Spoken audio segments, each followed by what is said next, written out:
Before we begin, let us all take a moment to bring our hands together to pay homage to the most magnificent teacher, he who is our guide, our master,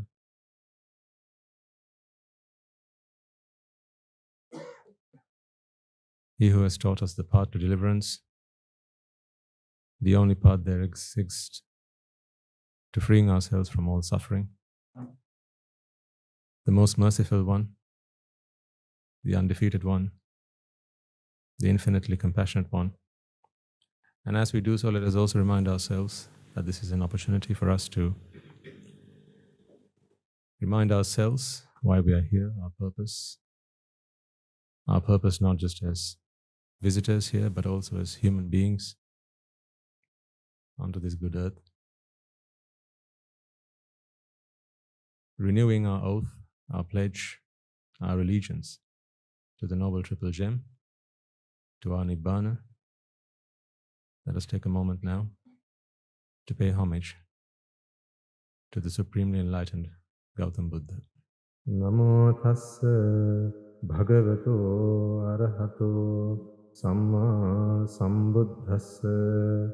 Namo tassa bhagavato arahato samma sambuddhassa.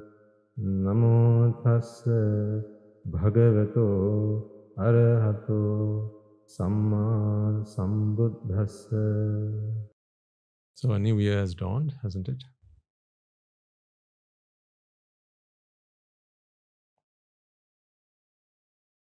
Looking forward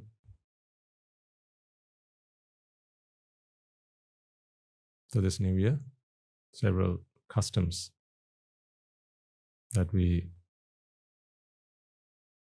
oblige with.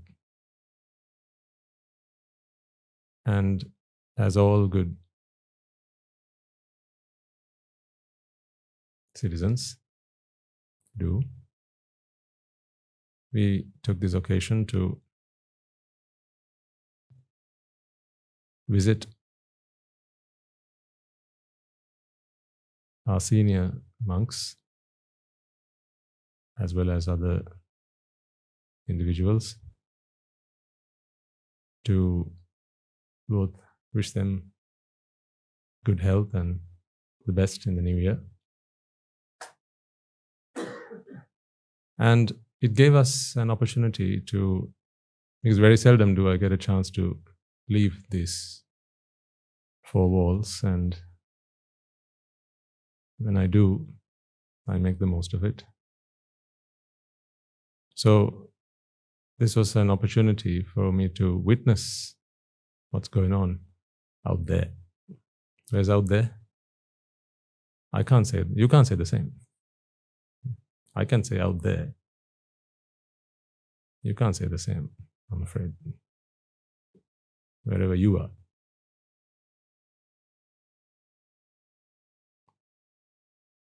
So we didn't stop anywhere, but along the way, we could see what was going on outside our vehicle. And as always, whenever I venture out, well, I can't say always, but most of the time, I have my protector sat next to me. Now, he who is the reason we are all here. So he was pointing out things to me. Look at them. Look at these people. Look at what's going on there. So it was a sermon, about 2.5 hours long. So you get special sermons like that. So along the way, he was pointing out things and teaching me how when people forget what the real problem is, not just forget, I suppose, they're not enlightened to. So it's not like you knew it once and then you forgot it. It's when you haven't recognized what the real problem is, what on earth is going on, then people seem to be on a mighty struggle to try and find answers to all the wrong problems So we could see people walking into the shops, bartering, buying stuff, coming out, holding hands, parents carrying their children, husbands with their wives and friends, laughing, talking, walking, drinking, eating, all sorts. And what my teacher told me then was, can you see how much effort everyone puts in just for one thing? And that is to be happy.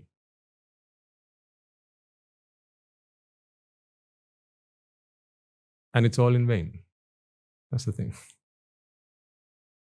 That is why we pity humanity. By we, I mean Mahá Sangha, the bhikkhus and bhikkhunis, upasakas and upasikas. So that includes all of us. On your way home, you should observe these things, I think.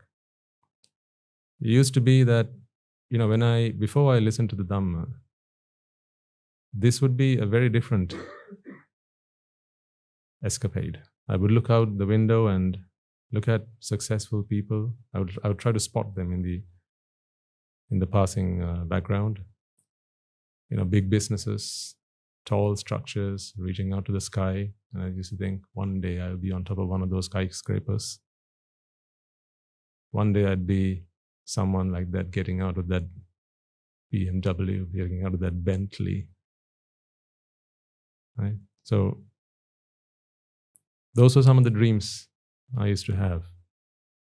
So I used to look out the window back then, and I look out the window right now, today as well. But my lens has changed. So I see a very different picture. My perspective has changed. And I invite you to do the same. Those days I used to look at them and I felt envious. I thought, I need some of that. Where can I get that? Where can I get some of that? How can I become like them? Today I think, how can I help them become like me? It's very humbling at the same time, knowing that that's where I was. And I can't count my blessings enough just looking at them and taking a moment to contemplate where I am, what I'm doing today. Because all those things they're doing, you and I know fully well, they're all pointless. That is what my teacher pointed out to me. They're all pointless. They'll wear a smile on their face, but truth be told, behind that smile are many tears. Behind that smile are blood, sweat, and tears. And it's just a smile that they wear on their face when they step outside. The truth is, the reason that they step out was because they were either so tired, exhausted, weary, dreading something, and they needed to do something to change it. And they thought, if I go out, if I go see someone, meet a friend, go to the salon, go to the supermarket, go to the bank, go to the car showroom, go to the florist, go to the restaurant. That's what people do, right? Then we can change that.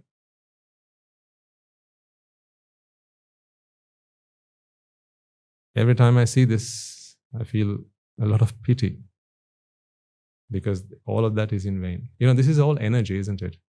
Energy that is expended to achieve nothing. It's a waste of energy. We are taught, aren't we, from right from our schooling days, don't waste energy. And that's why they say switch off the lights, switch off the fans if you're not using them. Yeah. You've all had that lesson, haven't you? Yeah, that's one of the first lessons they teach for science. Energy should not be wasted, it should be conserved.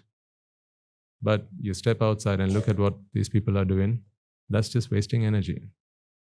How does one waste energy? How do you calculate how much energy has been wasted? You work out the efficiency.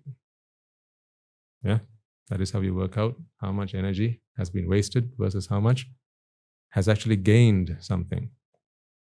So what is the formula for efficiency? E equals energy spent. What is work done over energy spent? Yeah, remember that? I'm giving a science lesson today.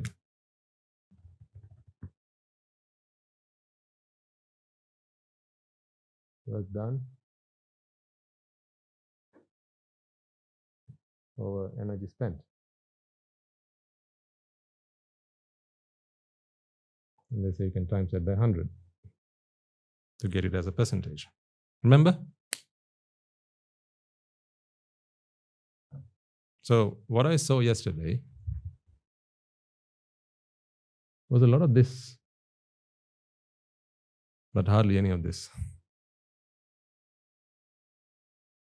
All those activities that people are doing for this, but they did this, but absolutely no work was done. What do I mean by work done? Being able to achieve the outcome that is expected. So the expectation is what? Happiness. But they weren't happy. They thought they were, but they weren't.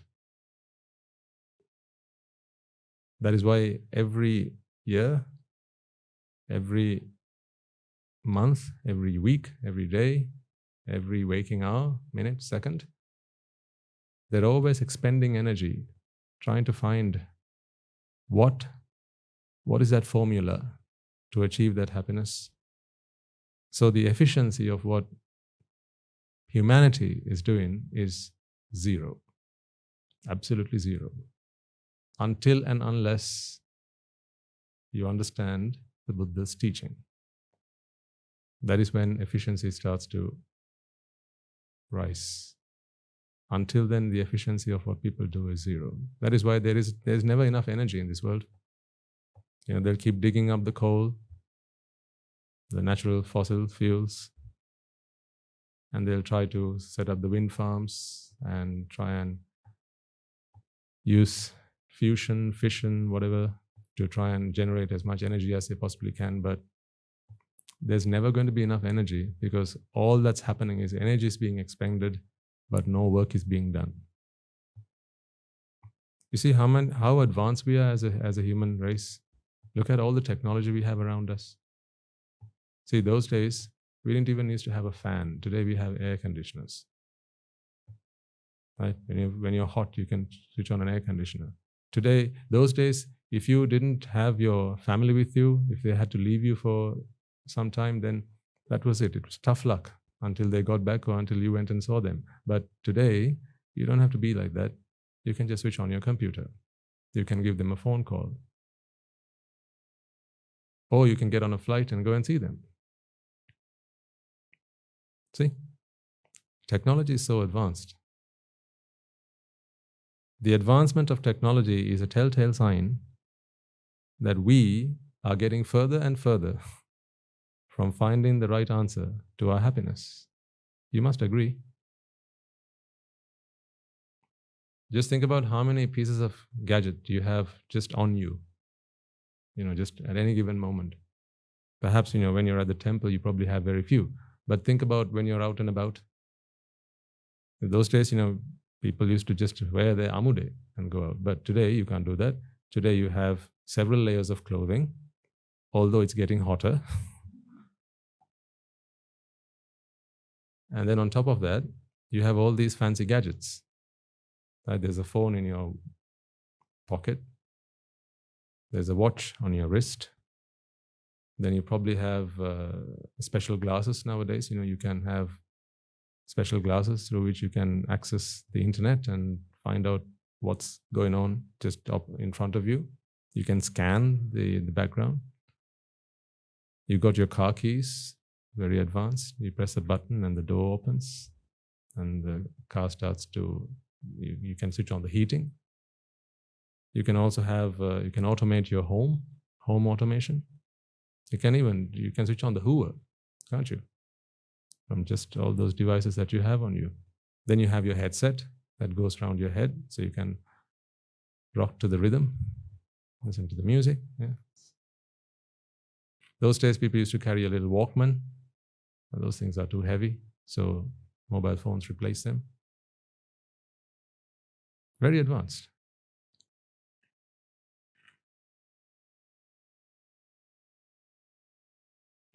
But not really. We are becoming more and more primitive by the day.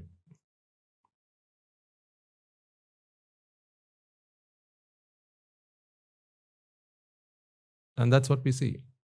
When I step outside, that is what I see. And it's, people are richer, they have more, they can afford more than what they used to. But the more material things you can afford, the less happiness that you can afford. That's usually how it works. And the reason for that is, it is when you're not happy with what you have, you need to go out and get more to make up for what you don't have.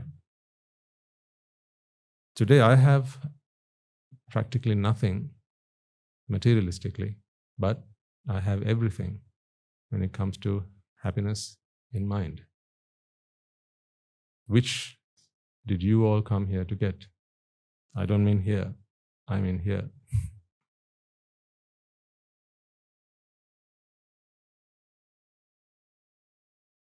We need to take stock of what's going on with us, to our children, to our children's children, our future generation. You know, I think a new year should really be spent just taking a moment to reflect on how things have happened and how we want things to happen.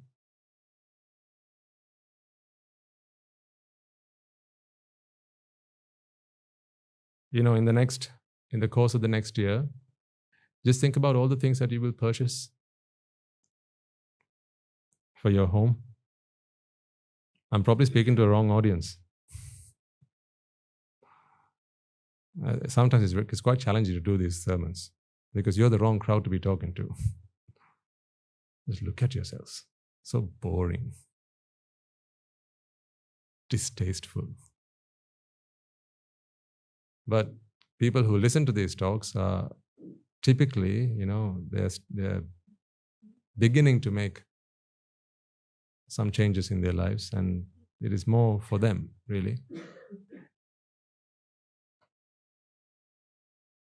Sometimes I wonder, you know, some of the things I say, whether you find it offensive. Because, you know, it's been years since you left behind those habits and dropped some of those behaviors. I'll tell you, don't waste your time watching TV. You'll be like, Swaminathan, we don't have a TV.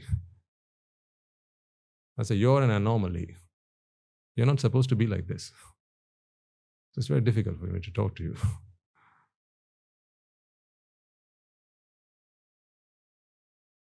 But typically, right, the average household over the course of a year will acquire lots of materialistic things.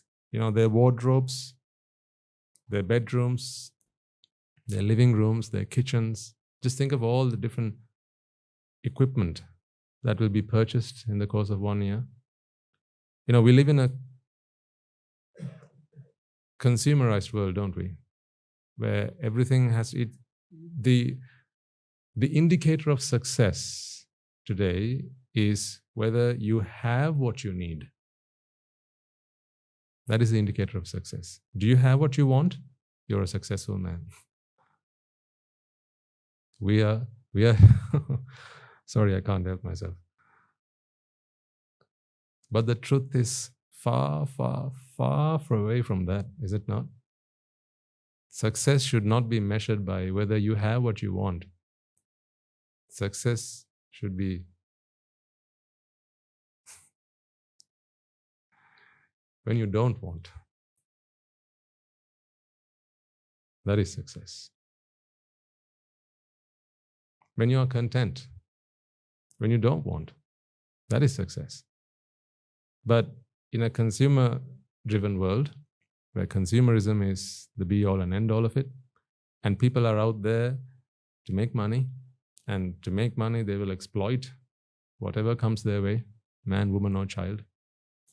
And you can't blame people for that because that's the way they know, right? People don't know any other way to be happy other than happiness is in other people's pockets, so we just need to try and find a way to get them. Think about, when we were younger and we went to school, and if someone asked you, why do you go to school? The answer was quite simple. So I can get myself a good education, grow up, then what? Do a job, see? And then earn some money. Ask any young girl or boy in school, any young child, and ask them, why do you go to school? They'll tell it's because I want to become this. Why? Usually around teenage time, they'll answer, so that I can do a good job and I can earn some money. Because money today is considered the root to all, no, not evil. Money is the root to happiness. So if money is the root to happiness, now you got to ask the question, where is all that money? Because that is the inevitable next question, the follow-up question. Where is all that money that's going to make me happy? Well, if it's not with me, then it's with others. So then the question comes, how do I get it? See, the way this world has been constructed is quite simple if you work out the logic behind it. I've got something that I don't have something I need, but I need it, and it's not with me, it's with others. So how do I get it? Well, you can't snatch it from them. You can't steal it from them. And begging is beneath you. People don't appreciate that. Borrowing, you have to give it back. Stealing, you get locked up in prison. So beg, borrow, and steal don't work. Right? So next what you got to do is find a creative way to get that money from others. And so now you work out, how do I get other people's money? Simple. Find out what they want. Give it to them. And then they will give you what you want. Quite simple. Now we have another problem. What if they don't want anything? What if they don't want what I have? That's the next challenge. Right, so first you had production. You can produce something that other people want. But what if they don't want it? Now you have to market it. Make them want what you have. So then your life's purpose becomes walking around, talking to people, getting them interested in what you have. This is how I analyze what I see around me. Right? Yesterday on that trip there and back, I was, as we were passing restaurants, they still have kottu curries and so on. Apparently it's 500 rupees per kottu now. And my teacher was telling me when he was younger, it was 40 rupees. Now it's 500 rupees per kottu. But still people they queue up. So it doesn't matter. It doesn't matter how expensive it is, because for as long as they'll keep telling you kottu and the signs on the shops, right? And you hear that inviting beating of the drums, right? That's a fine invitation, isn't it? Then, and the smell, the aroma, you have to go get it. So then it doesn't matter how much it is, because now if you want it, you will find the means to get it. If there's a will, there's a way.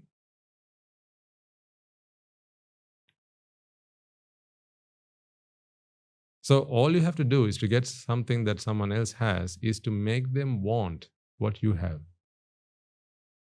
That is the basic principle of doing business. If you want something that someone else has, make them want what you have.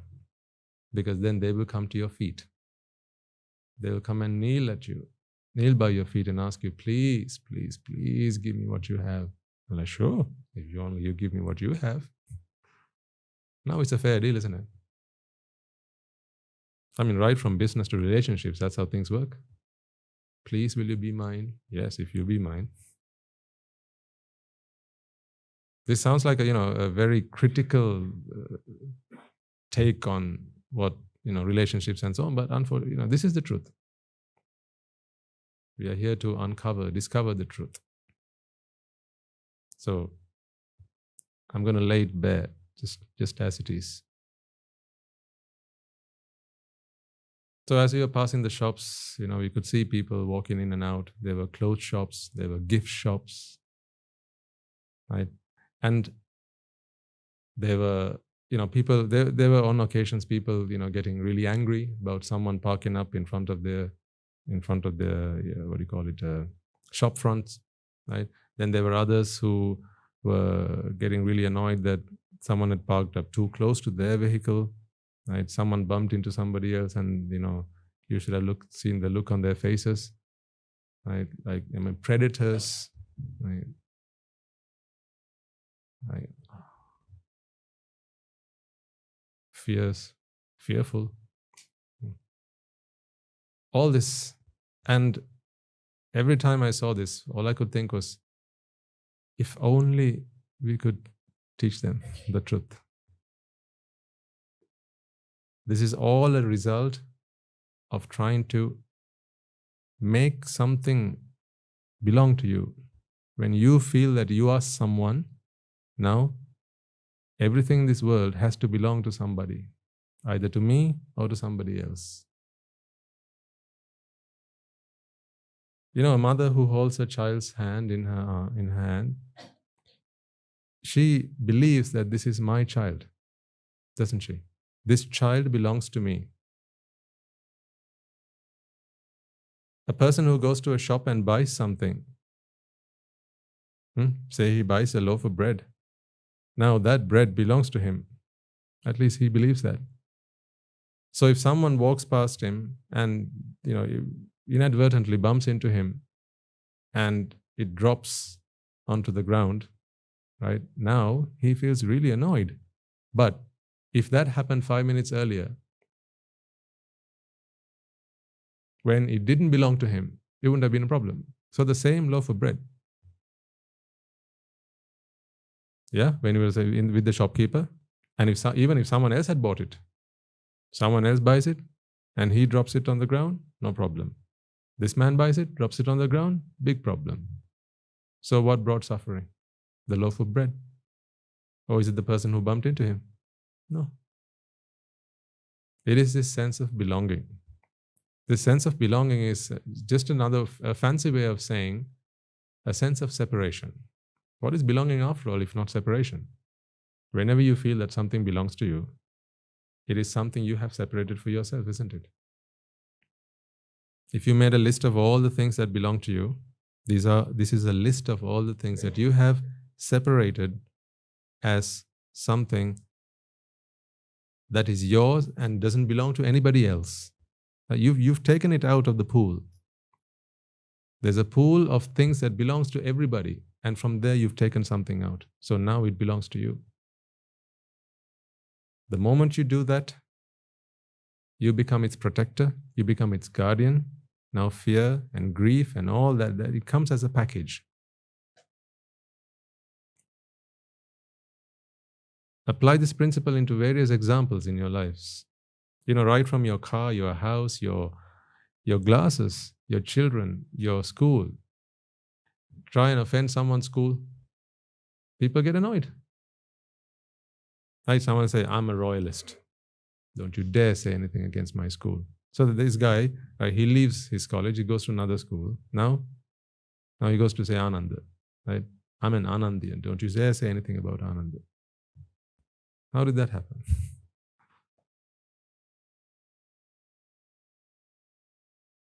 All because you feel that you are part of that, or that is part of you. This sense of belonging. This is a sense of separation. It's all in a feeling. That's all it is. It's all in a perception. That's all it is. All of suffering is bundled up in this bowl of perception. That's all it is. If you can spot that and identify that, you're free. This is where people struggle. People believe that suffering is something that is brought to them from others. That is why they're always on a quest to try and free themselves from others. You can enslave a man, and then he'll try to fight you for his freedom. Little does he know that he was never enslaved by someone else, and it was only he himself who did it to him. When we went talking to the prisons a while back, this is the principle that I wanted to explain to them. None of you are in prison unless you think you are. Just think about it. Like I was thinking the other day, when seasonal breaks come, holidays come, New Year, this time of the year comes, right? People, they travel, don't they? They go on holiday, they go see their families, they go on trips and so on. Someone in prison, they look forward to the day where they're released from prison. Maybe on parole, or maybe once they've served their time, right? They look forward to the day that they're going to be released from prison. What about people who live in homes and they do their 9 to 5 and then they look forward to the weekend? What are they looking forward to? Being released. Yeah? Then comes holiday time, right? Maybe when they take their holidays, right? Towards the end of the year, middle of the year, beginning of the year, whenever. Again, they're looking for a moment for relief or to be released. What difference do you see then? The prisoners are there in prison, looking forward to the day they're going to be released. People live Monday to Friday, waiting to be released. You just get it more than them, that's all. So if you're looking forward to your weekend, to feel that sense of release, and they're looking forward to the end of, let's say, someone's been incarcerated for 6 months, right? At the end of that 6 months, they're released. So they look forward to 6 months, to the lapse of 6 months so that they can be released. The average person looks forward to 5 days so that they can be released, because at the end of the 5 days, they get the weekend. They're both prisons. So you get 5-day-long prison sentences, don't you? Every week? Shame on you. What about school children? How often do you get school holidays? Every? How many months? Every? I can't remember now. 3 months? 3 months? 4 months? Every 3 to 4 months? Okay. So that's a 3 to 4 month long prison sentence. Do you not see their faces? When it's school holidays and that last bell rings?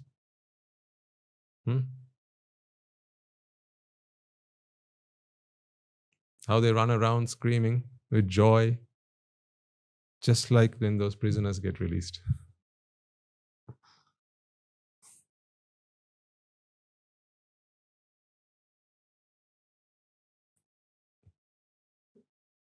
Some people call it marriage. Yeah, that's a lifelong prison sentence.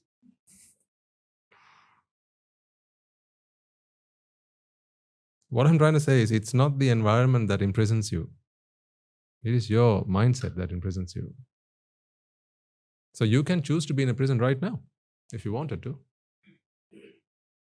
If you start looking at the clock going, when is he going to finish? At that moment, you have imprisoned yourself. If you don't want to be here, you are in prison.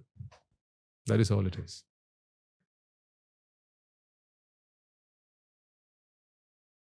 Wherever you are, if you don't want to be there, you are in prison. That is the only reason, right? Those people in prisons, we call them prisoners, because they don't want to be there. What I was trying to teach them was, be happy being there. There's a way you can be happy where you are. So then you don't have to get out of here. Then when the day comes that their term ends, that's when they'll feel like they're being sent to prison. Because what do they have to do once they're released? Now they have to go and earn for themselves. They have to go and feed their families. Yeah, that's like asking me to disrobe and go home, right? Now I have to go and earn for myself, feed my family, right? Go do a job, right? Water the plants, right? Do the house up, right? Wash the dishes, clean the house, drive the car, take it to the garage, right? All those things. But here, I'm free. So I was trying to explain to them, and I think in the future we'll get another opportunity to do that. I'm looking forward to that. I really have a lot of sympathy towards those people who are locked up in cells, because they are there. You might choose to disagree with me. They're there for no fault of theirs. I feel it that way. They're there because of the misfortunate circumstances in which they found themselves. They didn't have a good teacher. Perhaps their parents were not knowledgeable enough, educated enough. They weren't able to give a good upbringing. The reason that your child is not in prison today is not because he's a good child. It's because he had a good environment. Because he had good parents. Because he had good teachers.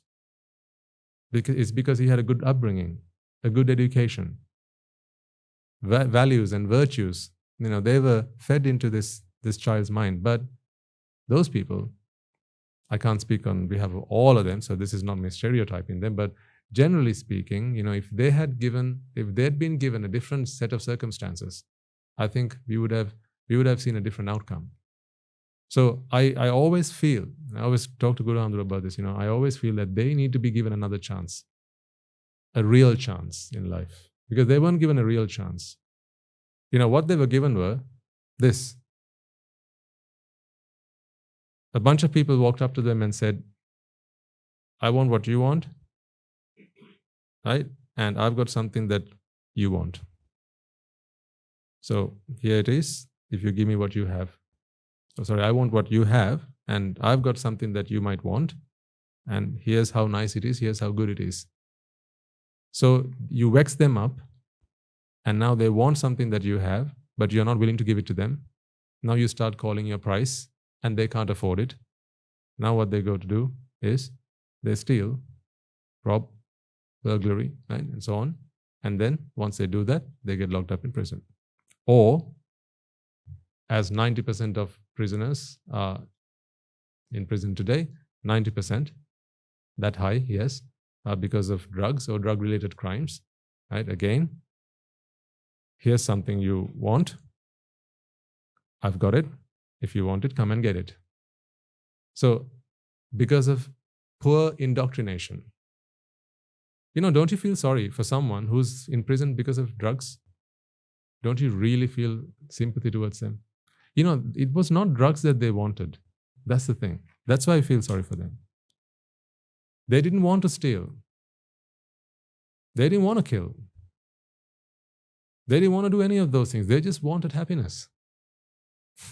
Is that so bad? Is that a sin? Is that a crime to want to be happy? Then if so, we should all be in prison.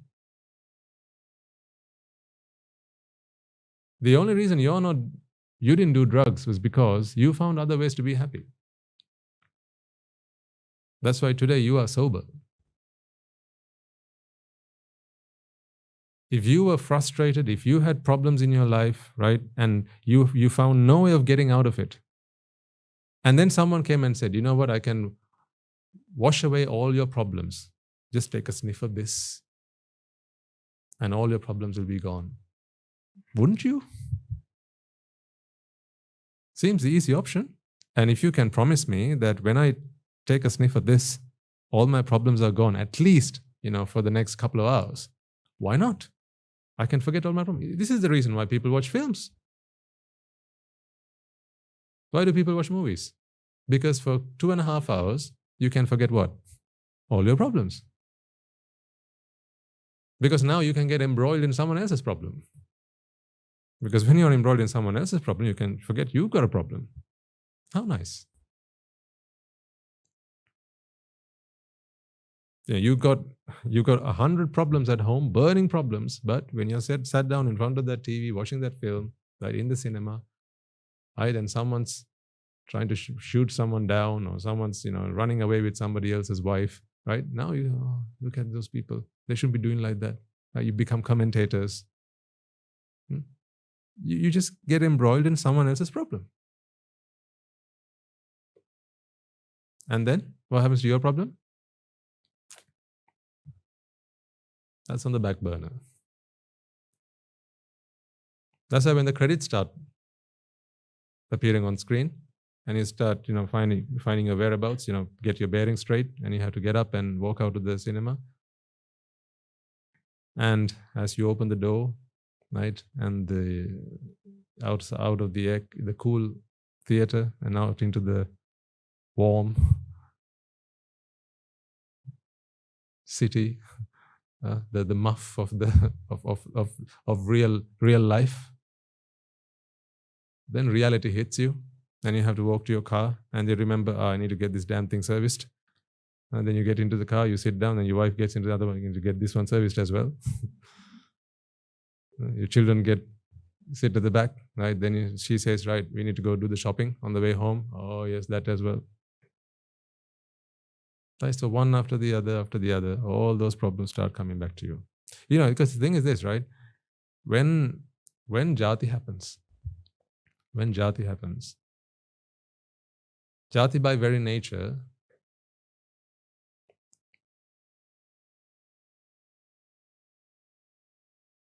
connects the future and the past. So everything that happened in the past happened to you. Everything that will have to happen in the future is going to happen to you. So all problems in the past becomes your problems. All problems in the future become your problems. While you're in the movies, the same goes, but you're engaged in someone else's problem. I mean, if jati didn't happen, you wouldn't be able to enjoy a movie. You enjoy it because you have a story in front of you. So if it's so innocent, if it's such so innocent, it's such an innocent thing to do, to watch a movie and enjoy it, right? Then for the same reason, someone will do drugs. Innocent. Because it's not the drugs that they want. It's happiness that they want. But to you, it comes in a 2.5 hour long film. To them, it comes in a small pill. And if you've ever come across or had an opportunity to talk to some of them, actually, people who do drugs, they're, typically speaking, they're very innocent people. They don't harm anyone. Not out of choice. All they want to do is take something and just go and lie down somewhere and just go into that world where they can forget their problems. Again, I'm talking to the wrong audience, obviously. But what I'm saying is I have a lot of sympathy towards them. They can be given another chance just as much as you have been given another chance. Just as much as we have been given another chance. Just as much as our anagarikas have been given another chance. We've all been given another chance, haven't we? When we were introduced to the Buddha Dhamma, we were all given another chance to life. To actually remind ourselves, what is the purpose of our lives? Why have we come here? Why were we born? What is the purpose of being alive? What are we here to do? This is another chance. A wake-up call. That they didn't get. Just imagine yourselves, but without the Dhamma. Where would you be today? Some of you would be at work. Some of you might be in prison. Some of you might be in court. God knows where else others might be. You can imagine for yourselves all the places where you might find yourselves if you didn't get the Dhamma. Some of you might be crying your eyes out. Some of you might be on the round end of a rope, not the straight end, the round end, with your neck around it.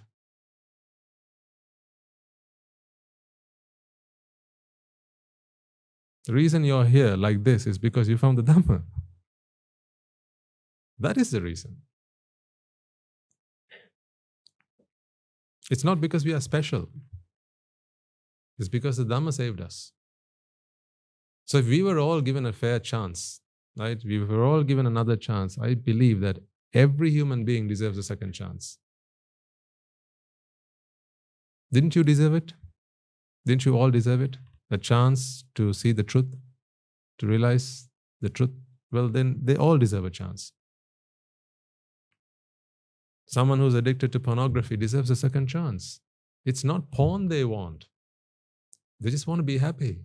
But they think it's to be found in porn. That's the thing. You think it's to be found in cake. They think it's to be found in porn.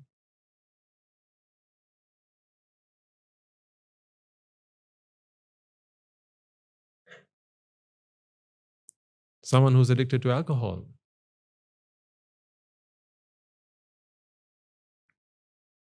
Addicted or not. So whoever opens a bottle up and thinking, if I drink a bit of this, I'm going to be happy. You might not call that addicted, but I think that's, mentally they're not sane because they think, now don't take this the wrong way, right? What I mean by this is, if you believe that happiness comes in a bottle, it's not a genie in there.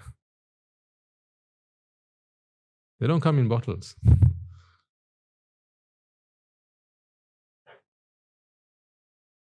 For someone who believes that happiness comes in a bottle, don't you pity them? Because don't they need another chance? I don't need a bottle to be happy.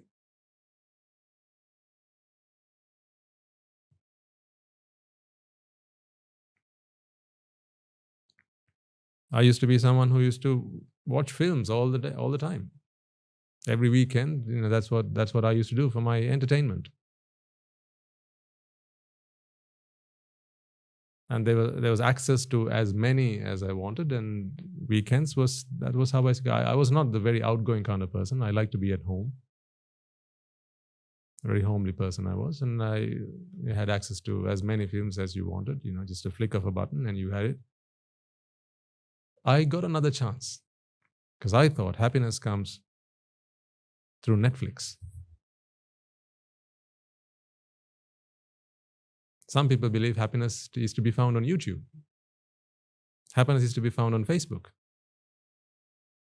It's not Facebook they want, it's not YouTube they want. What they want is happiness.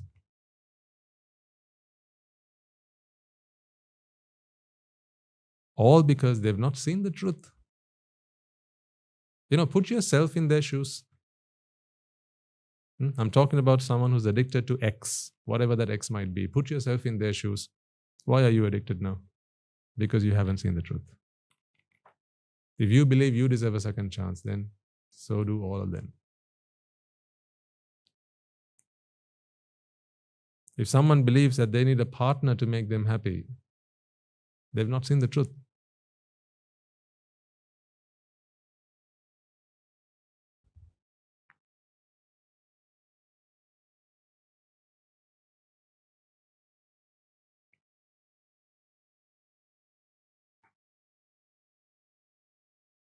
You all got that second chance, didn't you?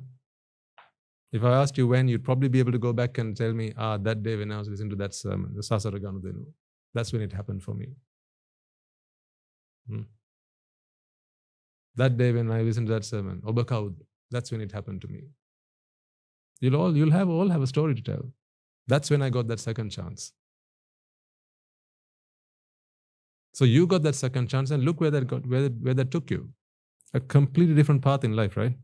See how much of a difference it made? One sermon. Just the truth. Completely different path. Can you imagine what our Anagarika Mahatmyas would have been today had they not had the chance to listen to the Dhamma?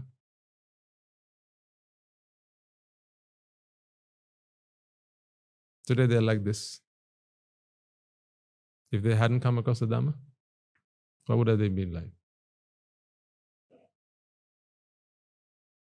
Most of them very successful people in a worldly sense that have gone on to become teachers and engineers and doctors and lawyers and mothers.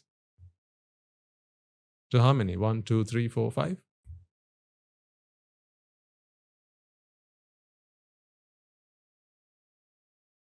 See how much it can change your course in life, just one sermon. Meaning, how much truth must be there in that. And secondly, what people are looking for are not the things that are immediately in front of them. That is not what they're looking for. You are all looking for the same thing. And you realized it's not in the things that were set in front of you. You realize it does not come in the fridge. It does not come in a packet. It does not come in a bottle. It does not come on 4 wheels. And neither does it come on 2 legs. You all realize that.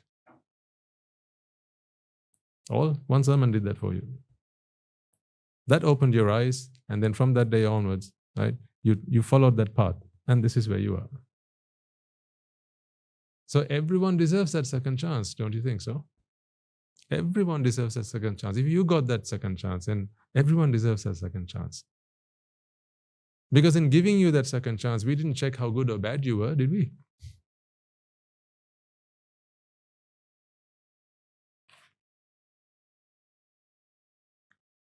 We didn't ask you, first confess all the bad things you've done, and let's see whether you're fit enough to listen to this. We didn't check you. We didn't see whether you're guilty of various things. We just gave you. By we, I mean the Mahá Sangha. We just gave you. We didn't ask you, have you robbed? Have you stolen? Have you killed? Have you cheated? We didn't ask you any of that. We just gave.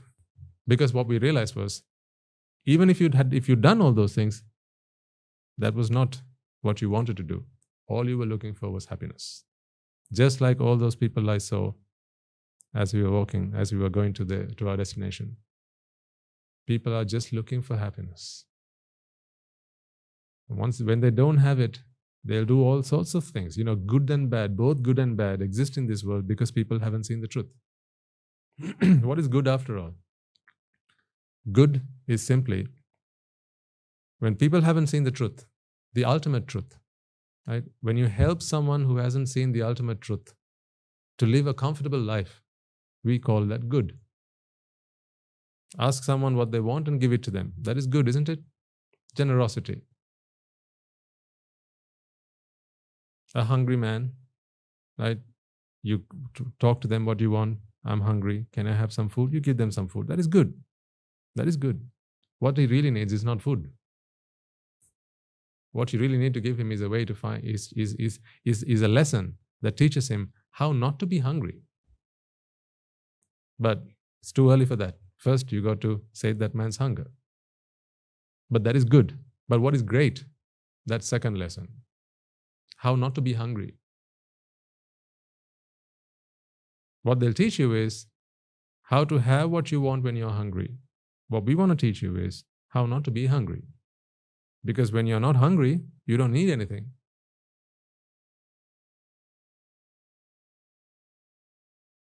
This is the teaching of the Buddha. This is why they call it the Four Noble Truths. This is why they call it the Noble Truths. This is the truth. The real truth.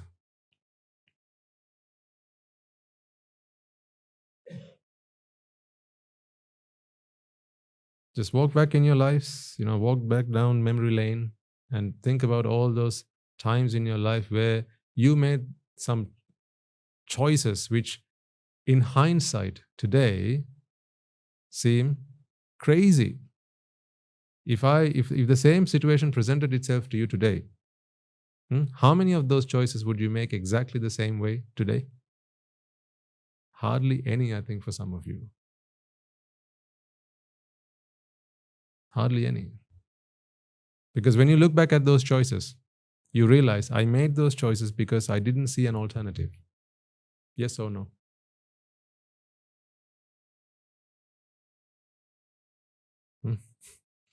Because you didn't see an alternative. Because you thought that was the only way that I could be happy. That is why you made those choices. Today your choices are very different because you have an alternative. The alternative. The only alternative. In fact, the only truth.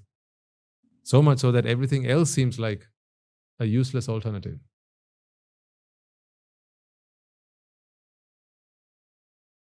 I decided to travel the world at one point in my life. I remember very vividly that day when my parents came and told me, we are leaving. And I was mixed. I was nervous, I was excited, all at the same time. I had my friends I had to leave, school I had to leave. Everything I'd built for myself I had to leave, but at the same time, the prospects of going somewhere where everyone wants to go, I made a choice. Mind you, that one choice, I think in hindsight, was probably one of the best choices I had made. But then, not all of you made that choice and you're all still here. I only refer to the fact that I met my teacher there. But no, it's not like all of us met him there, right? So if my merits were powerful enough, then I probably would have met him here as well. But that was not why I made that choice. It's not like I thought to myself, yeah, one day I'm going to meet my teacher, so I better get on a plane and fly there. No, it was for very different reasons. All those prospects, how they said, this is it's a wonderful country. It's where everyone wants to be. It's where things happen. It's where you can make success for your life, right? So let's go there. People said so much about it. I remember going online and typing in United Kingdom into Wikipedia because that's where we were going to go.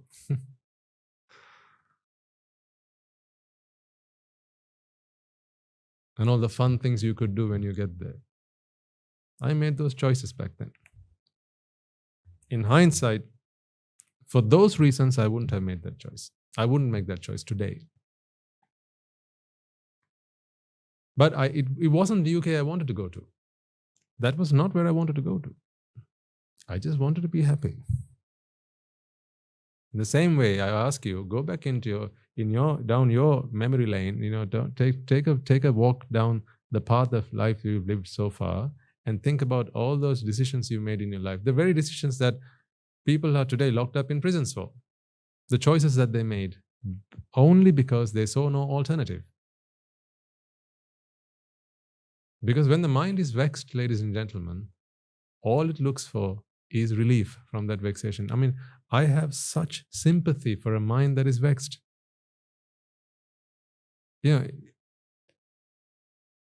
Don't you feel sorry when you see cruelty to animals? Right? Don't you feel sorry for them? Like if you see a man, right, getting a stick out and beating a dog, an innocent dog, right, beating it, and the dog's crying, don't you really feel sympathy towards that animal? Yeah. I'm talking about the same feeling. I feel that when I see a mind vexed. Because ignorance and attachment are doing that same thing to that mind, just beating it up. And if you've ever heard a dog cry when it's being beaten up like that, you don't want me to show a video, do you? You remember, you've seen it, you've heard it, right? Seen it in places, on the news, wherever, right? And how the poor animal tries to escape from that painful experience, and it tries to run away. The mind is just the same.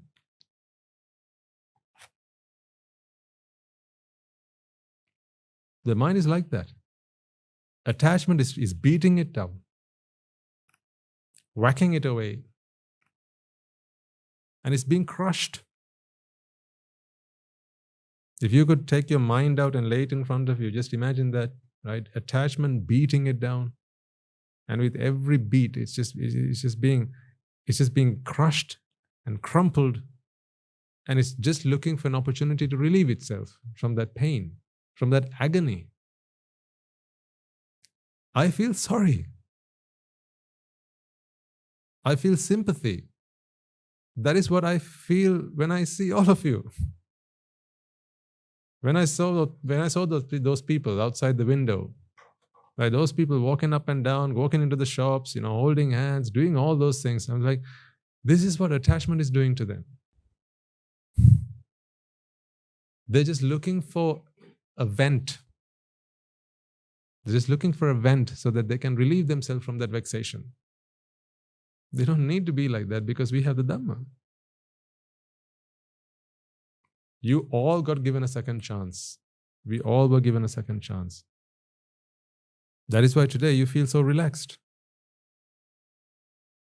You feel easy. If I ask you, when was the last time you were like really stressed? It was probably a very long time ago. Today you don't feel that way because you have the Dhamma. Today you have insulated yourself from attachment as much as you have been able to. Today you are immune to the effects of attachment as much as you have been able to achieve that. Attachment can't do its dirty tricks on you today because you are freeing yourself from ignorance. Because wherever there is ignorance, there is attachment. Ignorance is the only reason we suffer. That is why through the Dhamma, we share with you wisdom. Realize the truth. You make your own suffering. And the only way I can do that is through your ears.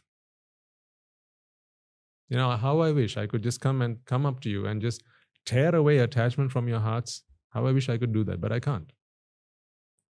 Only these words have the magic of doing that. And everyone deserves a second chance. Even animals deserve a second chance, but what a pity. These words have no effect on them. Because when they had the opportunity to get a second chance, they forwent that.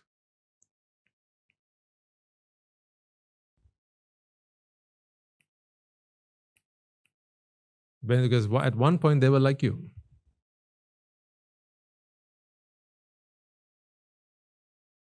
I'm saying something. Read between the lines. At one point they were like you. They had the chance. And they didn't make use of it. Now they're just suffering. And we want to do something for them, but we can't. Because it's too late. They don't understand what we're saying. They can't understand what we're saying. So now the magic of the Dhamma can't do anything for them. But for all of you, it still can. That's why young or old, man or woman, child or adult, this is the only thing that is worth spending your time, your precious time as human beings doing. I tell you, ladies and gentlemen, this is the only thing that is worth doing. And I say that not just because, it's not just for the sake of saying it. I tell you, this is the only thing that's worth doing because everything else you do because you don't have this. That is why. Everything else you do because you don't have this. All those people I saw walking up and down, walking in and out of the shops, they do that because they don't have the truth. So if presented with the truth, now they don't have to do that. Going places, seeing people, doing things, right? Singing, dancing, music, drama, art, films, right? Eating, sleeping, drinking, you know what comes next. All the rest of it. All of that because they don't have the truth. The long and short of that is, they don't do all those things because they want those things. What they do them for is for happiness. So if we can present to them real happiness, now they don't need to go after all those things. Every choice you made in your life up until now, you made because you thought that choice was going to lead you to happiness. Yes or no? Every choice you made. You stepped outside your house because you thought that was going to make you happy. You went to school because you thought you did that. At least your parents thought that you were going to do that. Then, as soon as the bell rang, you went and played with your friends because you thought that was going to make you happy. You made friends because you thought it was going to make you happy. You went out with them. You went out for drinks. You went out to the pub. You went you had a meal, right? You played with them. Went on trips. Climbed up Sigiriya. Went swimming. Right? Abseiling, mountain climbing, things I've done. That's why I'm saying these things. because I thought it was going to make me happy. Traveling the world because I thought it was going to make you happy. Listening to the radio, listening to music, downloading stuff. I mean, where do we, I can't, there's no way I can give you a comprehensive list of things because there are an umpteen list of things that we can be talking about. Every single thing that was done in the name of happiness. But what is the efficiency? So much energy spent and absolutely no work done. There's never going to be enough energy.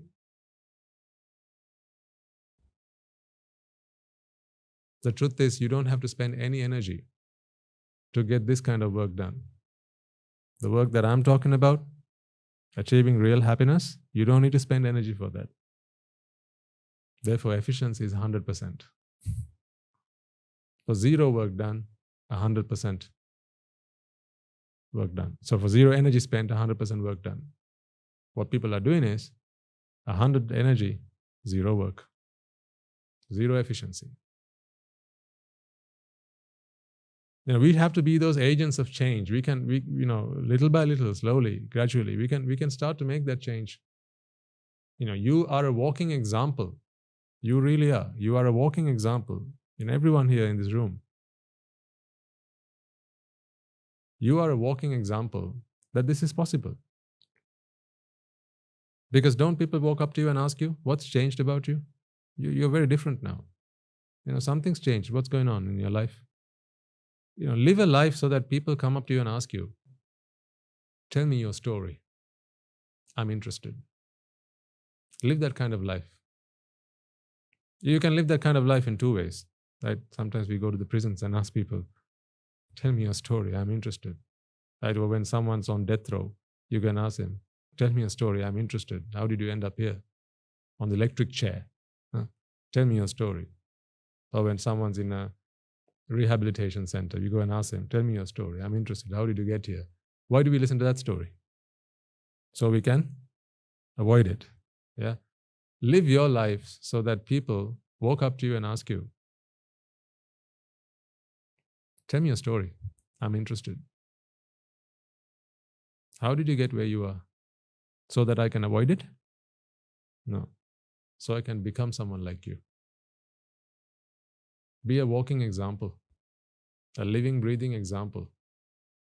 Because that is what people are looking for. You can be that agent of change. Be that ambassador of happiness, not Buddhism. Forget Buddhism. Leave that to a side. I'm so glad that our Anagarika Mahatmas, you can't look at them and tell that they're Buddhists, can you? I mean, in this country, they'll probably be recognized for that. But if you take them somewhere else, they'll be like, who are they? No one will recognize them as Buddhists. Meaning they are perfect vehicles to convey this message. Because if I walk up there with this in hand and sit down like this, Buddhist monk. So obviously he's going to talk to us about what the Buddha said. But that's not what I believe in. So immediately their blinders go up. But you can go and talk about the truth to people. I mean, hold a cross in your hand if you must. It's fine. It's all right. Just talk to them about the truth. This is not what the Buddha said. This is just the truth. The Buddha just happened to say it. It is not the truth because the Buddha uttered it. It is the truth regardless. Whoever utters this we call the Buddha, not the Buddha comes and utters this. It's the other way around.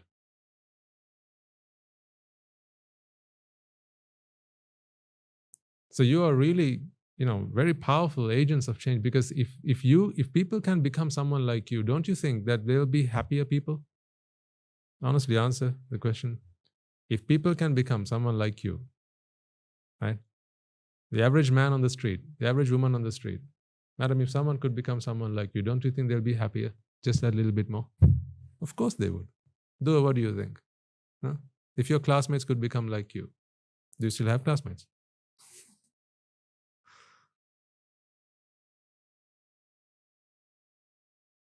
What do you think, sir? If someone could become like you, don't you think they'd be happier? Of course.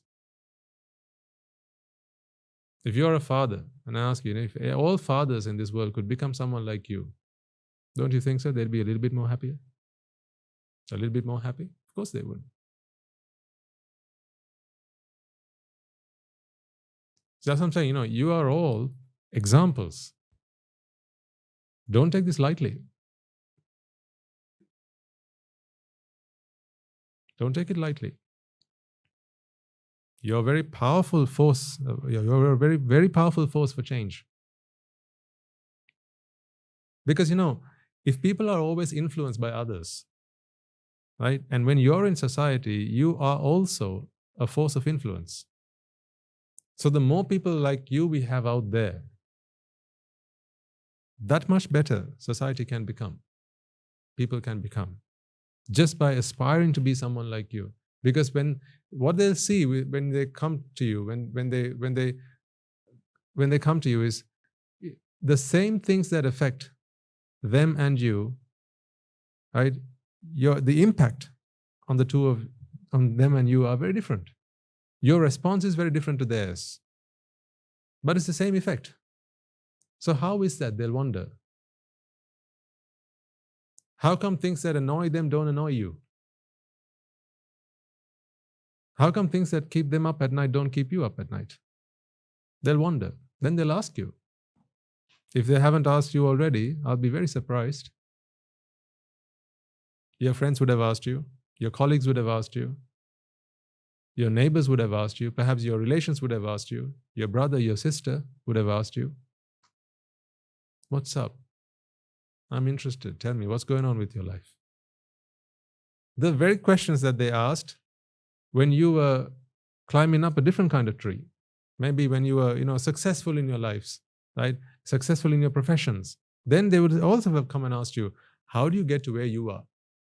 How do you do that? I remember when we were at school or college, school, whenever, they would bring professionals, right? And then they would do talks and they would give us inspirational talks so that we could listen to them and be inspired by them. And then we'd walk up to them and talk to them at the end of the lecture. And we'd ask them, so how do we become someone like you? Where do I start? And they would give us some advice, career advice, they'd call it, career guidance. Can't you give them career guidance now? Of course you can. This is proper career guidance. Because if they take this guidance, then undeniably they will achieve what they really came into this world for. Every other thing is just barking up the wrong tree. Never going to get what they've come here for. Just expending energy for no return.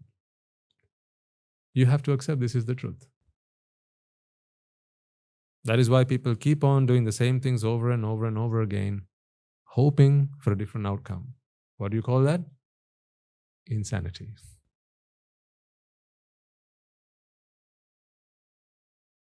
Don't you pity them? Honestly, just tap your hearts and ask this question of yourself. Don't you feel sorry for people out there? When I see them, when I see this, the looks on those faces, doomy faces, long faces, right? Frowning faces. All of those faces could be happy faces. They don't have to be like that. When all faces could be happy faces. Why do we have gloomy faces? Doomy faces and long faces. They don't need to be like that. You can be a really strong influence on them. And you are. I want you to take that responsibility seriously. You don't have forever to do it either. However old you are, take that number and take it out of, 80, 65, what is it these days? Lifespan, 60? Some of you probably think I've already passed that Swaminathan. 65, 70. Take your age and take whatever your age is, take it out of that number. Now you know that's how much time you have left to do it.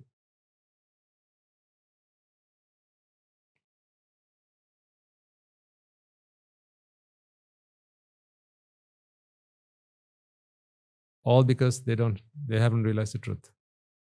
They live in a dream world. That's what it is. In that dream world, they have problems to solve. But none of those problems will free them because they're in a dream world. The real problem is in being asleep, not the problem in the dream world. The real problem is being asleep. That is why I ask you to wake up. Because once you're woken up, now none of those problems exist. They all just perish and disappear. Just like that. Just like that. They all disappear. Human beings don't have to suffer like this. Because human beings have the power of intellect. They have the power of thought. They can think, they can be influenced, they can listen, they can understand. They can change their course of action. They can choose a different path to the one that they've always been on. Can't they? So human beings don't deserve to suffer like that. Animals don't either, but unfortunately, it's too late for them. So I want you, of course, first to treat yourselves, because there's no better agent for change than someone who has changed himself. I want you to make this change happen to you.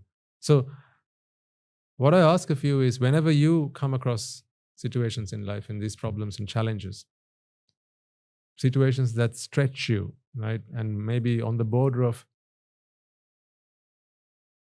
mental stress, anxiety and whatever, please remind yourselves that this is all because I'm living in a dream world.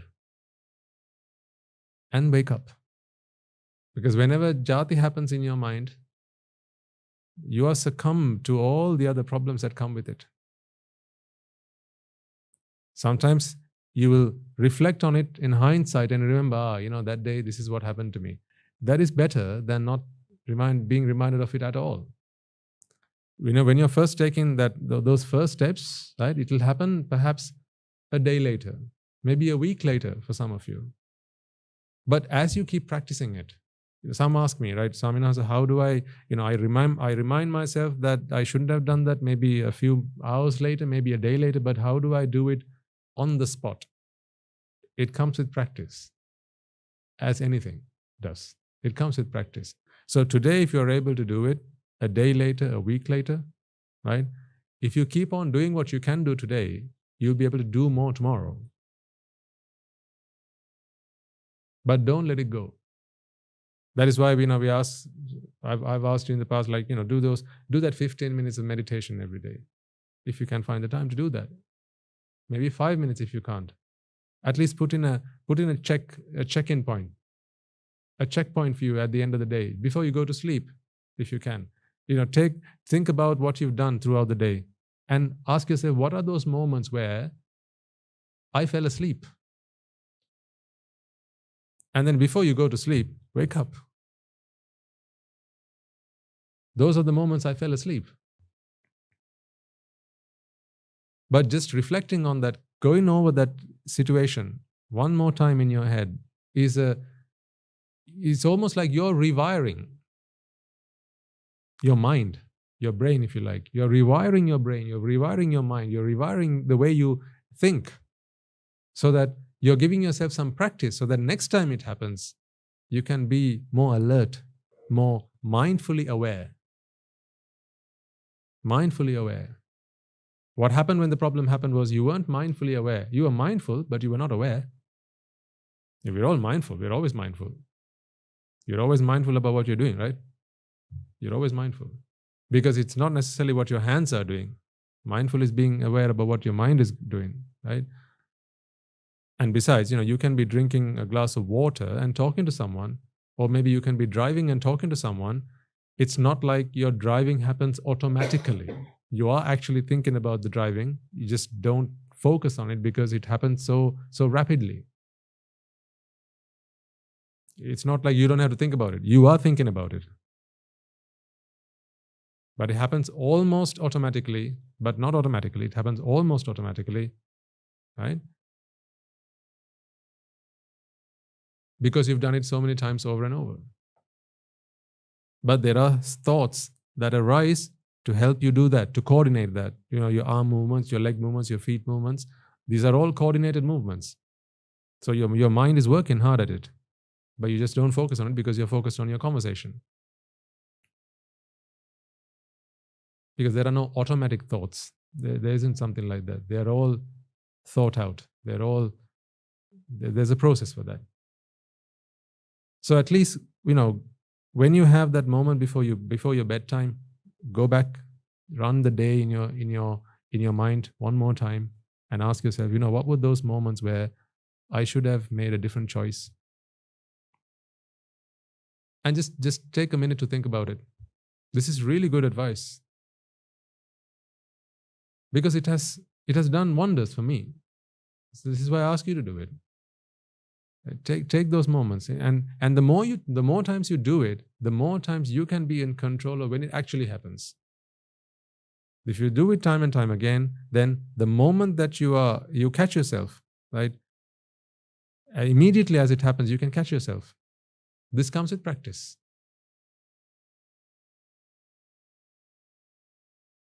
And in that moment, you can free yourself from suffering.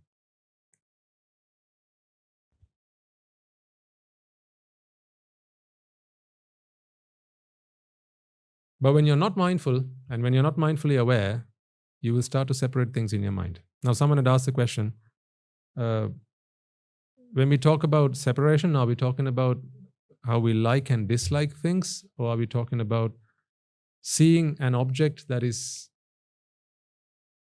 independent of the dependent origination process? In other words, what they're asking was, now, with these two pens, for instance, I could say I like the black pen and I like the blue pen. Yeah? So they were asking me the question, is that what we talk about, what we mean when we talk about separation, or the fact that I can see a pen itself? Where does this come in? Where I like the black pen and not the blue pen, or I like the blue pen and not the black pen?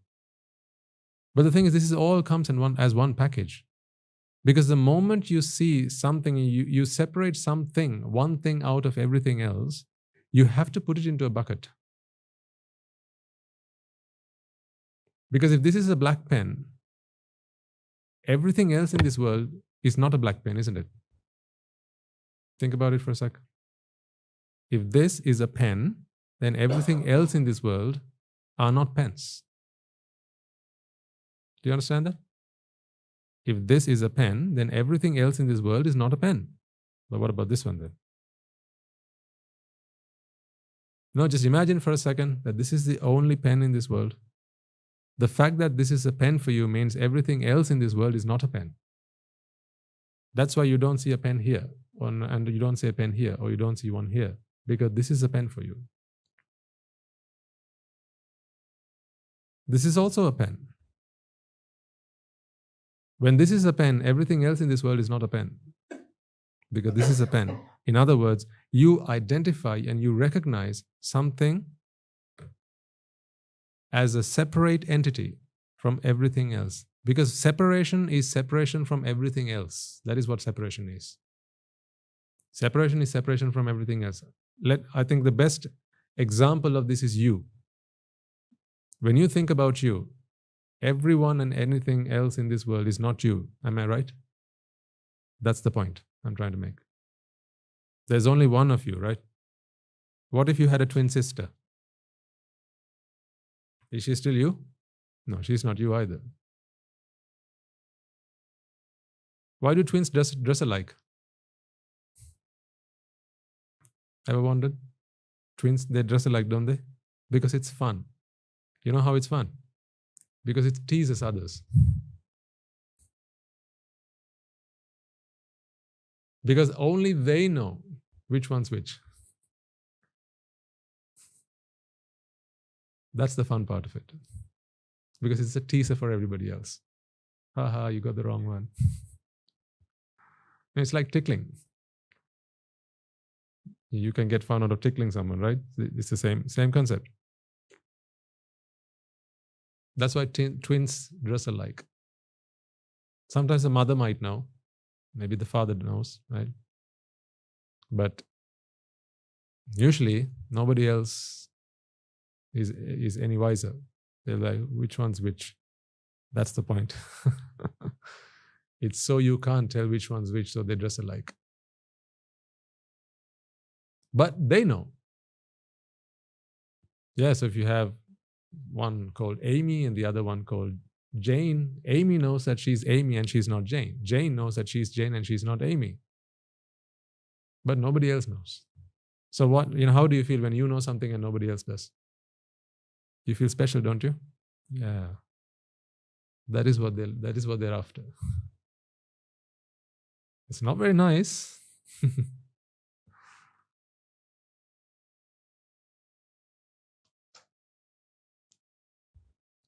So separation is when you identify yourself. The moment you identify yourself, there is no one else in this world that is you. Am I right? No one else and nothing else in this world that is you. You are unique. That is where this word unique comes from. There is none other. That is what unique means. Nothing else like whatever in question. That is what unique means. That is the same thing I mean by this. When you see this as a pen, there is nothing else in this world that is a pen. That is this pen. That's the point. That is what separation is. Nothing else in this world is this pen. You have to agree. Agree? Nothing else in this world is this pen. Meaning you have separated it from everything else. I'm not talking about the superficial knowledge. So that, when I ask you to bring me this pen, I don't want you to bring me this pen. I want you to bring me this pen. I'm talking about something else. I'm talking about the perception that you have of how this pen is so very different and very separated, different entity from this. It's a very unique object. There's no two of this. What if there was a pen that was exactly like this? Same batch, right? Same manufacturer, same color.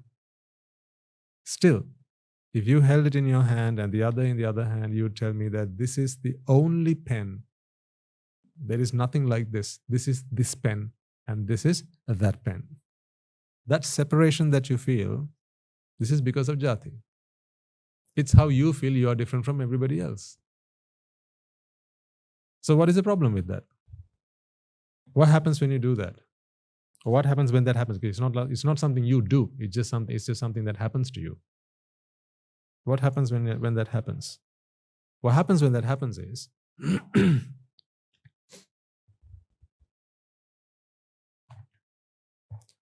all sorts of things happen. When that happens,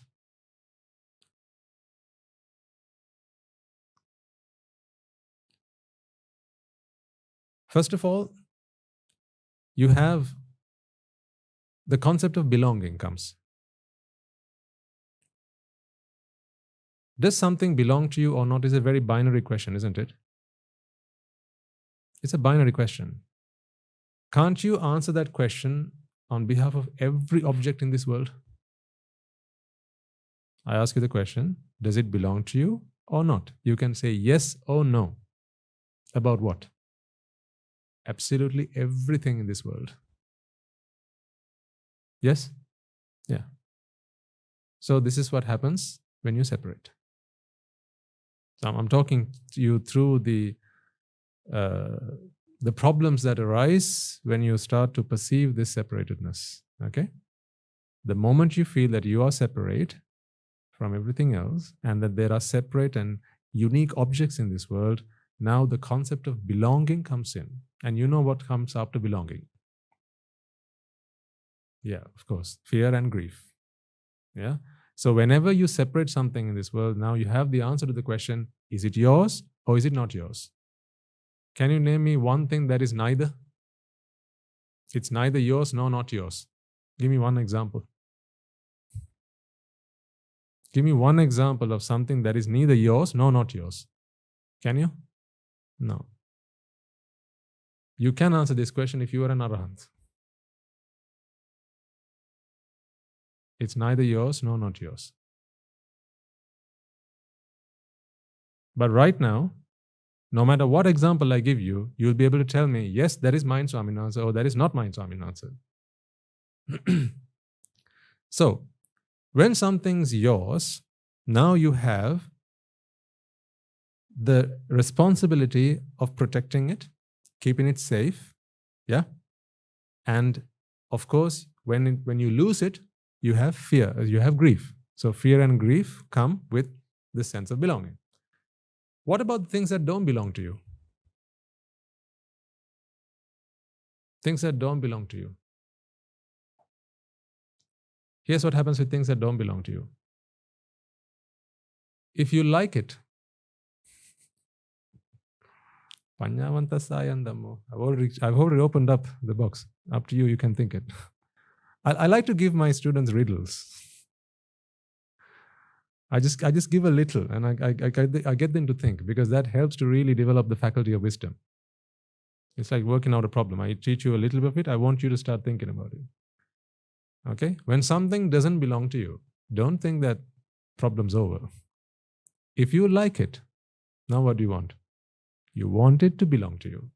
If you didn't like it, now what? You don't want it to belong to you. So you see, you have dealings with absolutely everything in this world. You are not independent.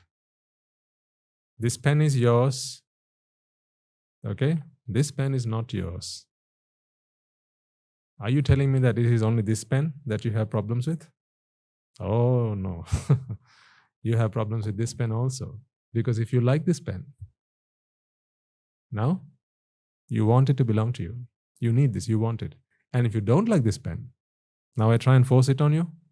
No, please don't, please. I don't want it. See?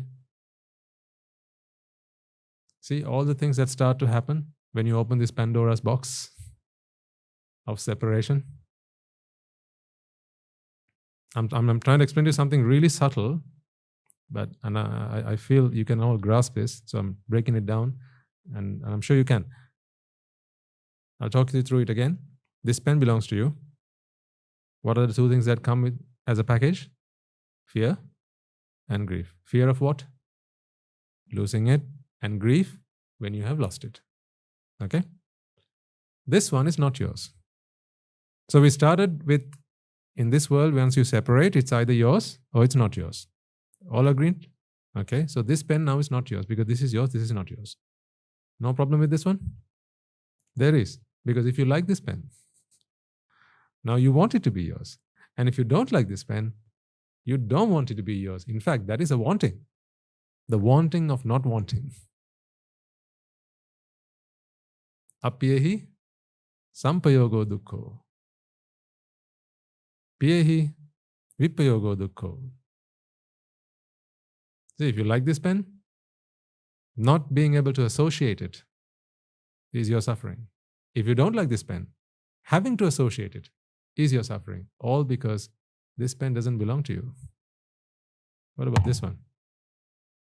Well, you already have fear and grief.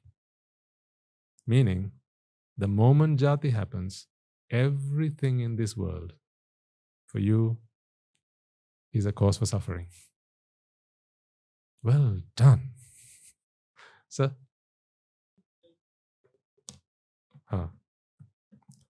You know, the times when we have no like or dislike are times when we don't know exactly what it is. Because when we know what it is, now you either like it or you don't like it. Think of examples. You know, this is not a case of like liking it and really wanting it, like you know, I can't do without it. I'm not talking about a strong desire where I have to have it in my life. I'm talking about simply just the sight of it. Just the sight of it. Just the sound of it. Just just wanting to know what it is. As I said, I'm talking about something really subtle here. You got to really tune into what I'm trying to explain to you here, right? I'm talking about a very fine form of vexation here. Because, if you didn't know what this was, okay? If you didn't know what this was, right? Let me take this one. If you didn't know what this was. Oh, okay, let's do this. I've got something in my hand. Come on. Yeah, okay, come on, speak out loud. Yes. What do you want to know? You want to know what it is. Why do you want to know what it is? Think. Why do you want to know what it is? So you can know whether you like it or you dislike it. That's why you want to know what it is. When you hear a noise, it's dark out there, right? There's a noise coming from the garden. What happens next? What is it? Is someone there? What is it? What is it? Why do you want to know what it is? You want to know whether it's friend or foe. You don't want to know whether it's a threat, right? Or is it something welcome? That is why you want to know what it is. Why doesn't an arahant feel that vexation? If you tell an arahant, I have something in my hand and I'm not going to show it to you, he's fine with that. Because he's not constantly judging. He's got off the judging seat. Right? Everyone else wants to know what it is. Because only when you know what it is, can you tell whether it's friend or foe. Is it something that I like? Is it something that I dislike? The same goes for anything. If there's an item, something food, right? Maybe you go to a party somewhere. You don't go to parties now, do you? No? Oh. Okay.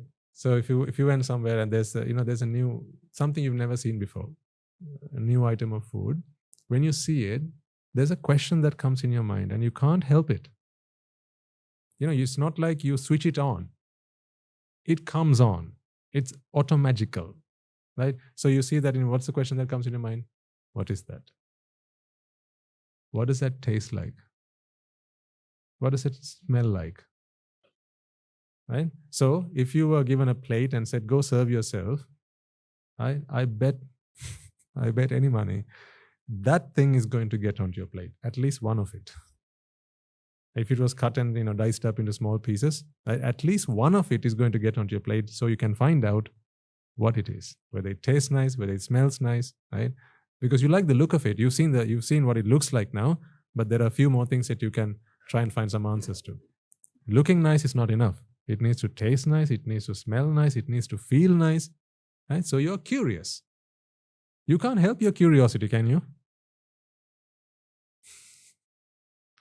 Curiosity kills the cat.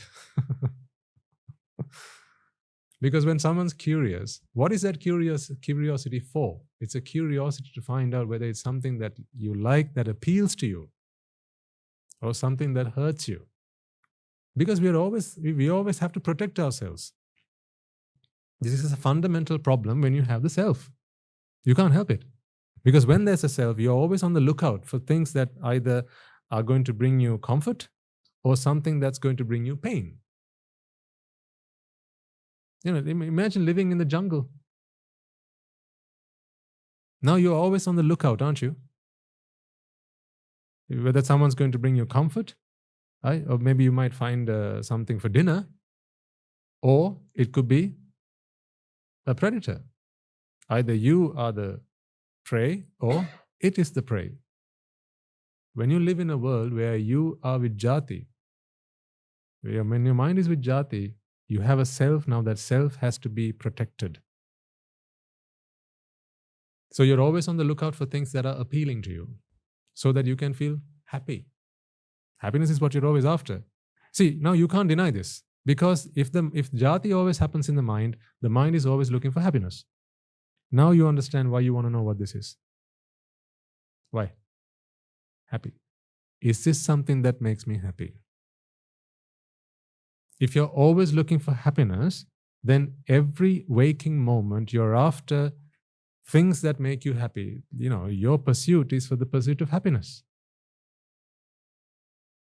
So that is what I meant by everything in this world you have a dealing with. If it's something that belongs to you, fear and grief are part of the package. If it's something that doesn't belong to you, now you still want to know what it is, and if you like it, it needs to belong to you. If you don't like it, then you should keep your distance from it. So you have an interaction with everything in this world, don't you? And not just the present. Times that by 3 because you have the past and the future. What about events from the past? Let me tell you something that happened to me. Okay? Yesterday I fell down and I broke my leg. That is not something that happened to you, right? So it doesn't belong to you, right? That event doesn't belong to you. But you're interested in that event. I'm talking about a past event though. Now let me talk about an event that happened to you. You snubbed your toe on something. As you were sweeping the house, you stubbed your toe on the leg of the table. That's an event that happened to you. Right? That's an event that happened to you. That's your event. Okay? So again, you have a liking or a disliking. So this is a past event. Now, even in the past, there are things that you like and dislike. That is why there are some memories that you want to try and erase. You don't want to think about them. Are there events in your life you wish, I never want to be reminded of that? And there are some that you want to be reminded of. Don't you? Why do you have photo albums? So you can be reminded of past events. Some people take medicines so that they're not reminded of past events. So you see, the past can torment you, can haunt you when jati happens. We already talked about the present. Now what about the future? See, if this doesn't belong to you, then there's always the wish that might it belong to me one day? So you have the future. The prospect of this belonging to you in the future. Or if you don't like it, the prospect of this belonging to you or ending up with you and you don't like it, so you have to try and avoid it at all costs. So the prospect of doing that. So again, now there's a problem in the future. So you see, present, past, and future. Or past, present, and future, now you have problems. All because of jati. All because of separation. I'm trying to drill this nail into your heads, folks, that all of your suffering is because of this separation. Whenever you feel that there are separate entities in this world, right, you can't help suffering. It comes. You can't help it. You can't pause it. You can't apply the brakes on it. It just comes like a tidal wave. You can't stop it. This is a tsunami of suffering. You can't help it. It just comes and engulfs you. You can't help it. It's not your choice to suffer if ignorance and attachment play its tricks on you and jati happens in the mind. Why I'm saying all this to you is because I want you to focus that on this being the problem and nothing else. Because only if you focus on this being the problem, will you now start finding answers to this problem. What are people out there doing? They've missed the plot. They don't know what the problem is. They think that this is my pen. When I lose this, I'm in grief. Therefore, I need to go and find my pen. See? And they think this is not my pen yet. I need to somehow try and get my pen. Get this pen and make it mine. Of course, by pens, these are, you can substitute this with anything you want, right? So if this is not yours, but you like it, you want it. If this is yours and you like it, you have to keep it, you have to protect it. So fear and grief come your way. This is why people suffer. So this is what Guru Andhra was telling me, pointing out all those people outside. They're all just living like zombies. They don't know what's going on with them because they've not seen the problem yet.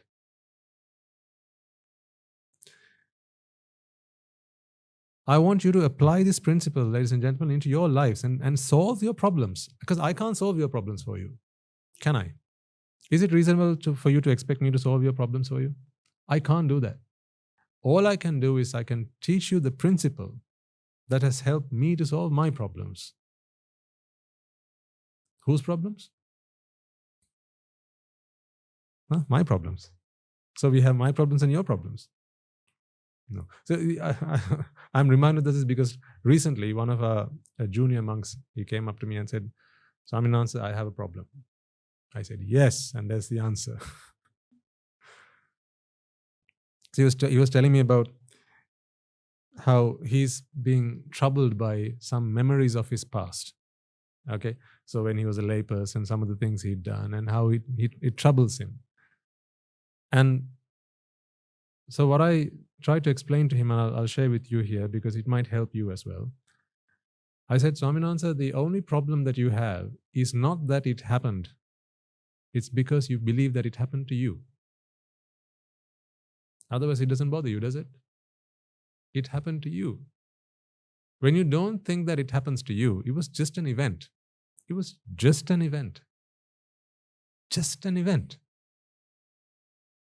But you believe that it happened to you. And when you believe that it happened to you, now you feel guilty. That is what he'd come. He'd come to confess, and he'd come to, share with me how terrible he feels about what had happened to him and how he'd acted in that situation. And, he just wants to get it off his chest. I said, the person who did it is not the person who is here now. And even when we talk about persons, we're actually talking about chittas, right? The chitta that is responsible for the action is not the chitta that is sat down in front of me right now. So why does this chitta feel that it was I who did that?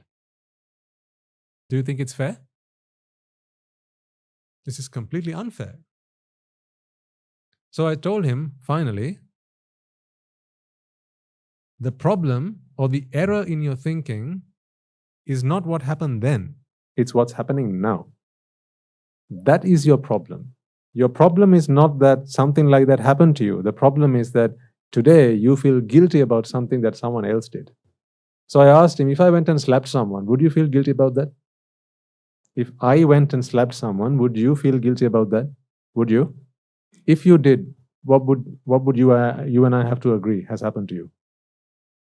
Huh? You've gone crazy, right? I'm the perpetrator, but you feel guilty. Do you think if a judge in court condemns or passes a sentence to the innocent party, do you think that would be reasonable? Do you think that would be fair? No. But what about when you do it? When guilt comes to your mind, don't you feel holy? Huh? You feel that, I'll tell you, this is what happens. I've been there, done that, right? Thanks to my teachers, I've been able to come out of it, thanks to the Dhamma. When we feel guilty about something that happened in the past, right, we feel that we are such good and nice people at that moment. See how guilty I feel about what I did. I'm such a nice person now. Because I feel guilty about it. I was a terrible person to do something like that. But today I'm such a nice person. I feel so guilty about what I did. Remember, this is an enemy in disguise. This is an enemy in disguise. Don't fall for that. Be very careful. Don't fall for it. That is why whenever you come up to us and confess, if ever you get a chance to do that, you have these counseling sessions and so on, if ever you get a chance to confess, we will always remind you that you are not the one who's responsible for it. So stop taking credit for it. Okay? Stop taking credit for it. Someone else does the deed. You take credit for it. If the father does the deed, should the son be imprisoned? No. But when you feel guilty, you feel, because guilty is a step closer to correction than it is to error, isn't it? Feeling guilty is a step closer to correction than it is to error. Because when you feel guilt, you feel that you are now a better person. I'm talking about what guilt does to you. When you feel guilt, you feel that you're a better person than you used to be. And it is true. This is why you feel guilt, rather than rejoicing in that deed. But then when you try and confess, you feel that you deserve credit for it. Credit for the confession, and credit for coming clean, credit for coming out with it and sharing it with someone, and you think that you are now getting on your moral high horse. Don't fall for that. It's okay to confess. It's okay to confess, right? Come clean, say what you've done, only as a means to an end. If it's tormenting you what you've done in some event of the past, if it's tormenting, if it's really pressurizing you, and it's you just can't think of you can't think straight, right? All it's doing is just bothering you day and night, right? In those moments, you can go and talk to someone, a trusted person, a teacher, right, a father in a church or a monk or whoever, and you can confess. That's fine. But do remember that guilt is a trap. If guilt was a healer, you would never have found yourself doing the same thing twice, would you? You would never have found yourself making the same mistake twice. But have you never found yourself in a situation where you felt guilt, but then you went back and did it anyway? A second time, and a third time, and a fourth time and time again? So guilt never healed you. Guilt was just an enemy in disguise. Don't fall for that. Now you know why guilt happens. Because anything that is made of jati cannot be a good thing. These are your chittas that arise and pass away. Something happened here. Say you took something that belonged to someone without their permission. Now you're here. You look back at the past and you think it was you who did it. Yeah? Now you feel bad about it. Why? Because in this moment, you know that stealing is bad. In that moment, perhaps you knew that stealing was bad, but at that moment, your mind was deeply vexed. You wanted it so badly. So therefore, what happens to a vexed mind? All it does is try and relieve from vexation, right? So at that moment, your good judgment went out the window because you wanted to get yourself what you wanted. And then you got it. But now, you are relieved of that vexation. So then now that vexation is not here to bother you, but some other vexation comes in its place. The vexation of, look at what I did.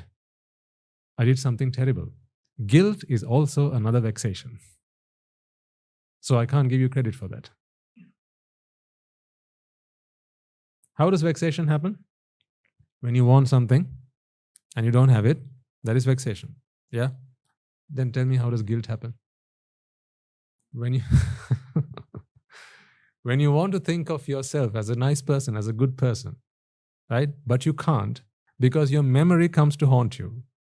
Look at what you did. If you did that, how could you consider yourself a good person? Now you want to be a good person, but you can't because your memory comes to haunt you. Again, vexation. So vexation is only caused by ignorance and attachment, no other. This happens because this chitta looks at a past event and it thinks that it was I who did it. So now it thinks, right, I should probably go and tell this to someone and confess. So now it looks into the future. I'm going to go find my teacher. And I'm going to go and tell my teacher everything that I've done. And in doing so, I'll be able to free myself from this pain that hurts me in my heart. So now you go and make a confession. You tell the teacher, that day I did something like this.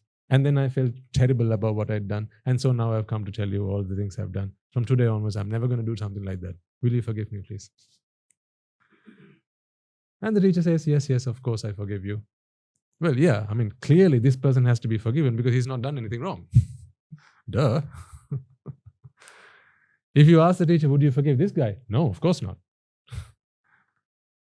But it's not the sinner who has come for forgiveness. It's the saint. Isn't it? It's the saint who's come for forgiveness. A saint who knows and thinks that what he's done is bad. So, who's come for forgiveness is a saint. So always you're going to be forgiven. So if ever you come to me for confession, I will always forgive you. Yeah, forgiven, granted.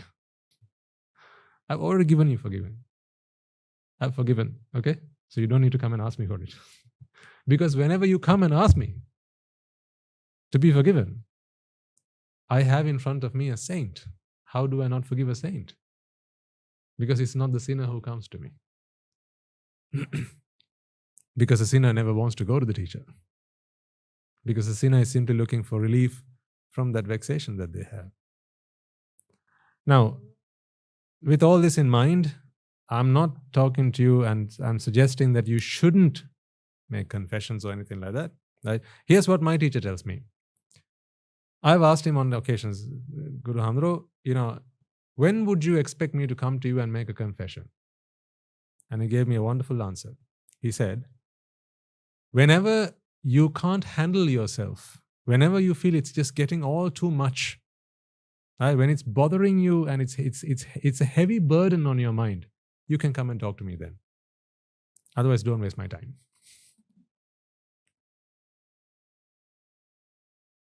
This is the lesson that he gave me. Because if I can come to my senses and recognize that it wasn't I who did it, what's the confession to make?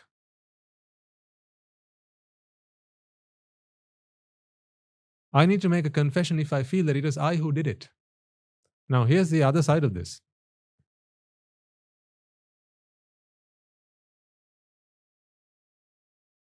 If you really want to check, okay, whether you actually grasp this concept or whether you're being tricked, because you can trick yourself by understanding this also. Someone who just has the knowledge but not the wisdom can trick themselves. Because you see, now you can think, now I don't need to go and make any confessions because it's not I who did it, right? So I can just keep it hush-hush, nobody needs to know, right? So if you want to find out whether you are tricking yourself, here's the thing. You should be able to go and tell what you've done. You should be able to, because it's not you who did it. So you should be able to say it, shouldn't you? You understand what I'm saying? If you walk up to your teacher and then think, no, I don't need to say this because it's not I who did it, let me go back. Now, although you know one, you think another. Yeah? Inside, you are still perceiving that it was you who did it, and you're still worrying and you're being burdened by the weight of your errors, right? But you're just tricking yourself. But if you can, with a sound mind, right, and consciously and true to yourself, if true to yourself, right, you can actually come to your senses. If anyone asks me, I can tell anybody about what I've done. It's no problem at all. But you have to be true to yourself. Okay, because you can't hide behind this veil. What is good can also be bad in the wrong hands. Right? So we have our students here, right? And to be students and all of them. So what I'm telling you is, if ever you feel the burden of it, you don't have to carry that burden all by yourself. You can make a confession, but don't hide behind this. But this is the truth. The truth is, you don't need to make a confession because it is not you who made the mistake.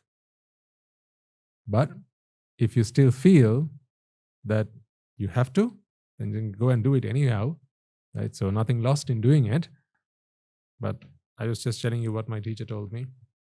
If it bothers you, if it torments you, if you feel like you're punishing yourself, then come and talk to me. Because in all likelihood, right, if I go and talk to my teacher and I tell him, In fact, I remember a long time ago, I made a confession, right? When I told him about my past and, here are some of the things I'd done and what instruction can you give me? And I remember one of the things he explained to me was, well, it's not you here today who's done all these things.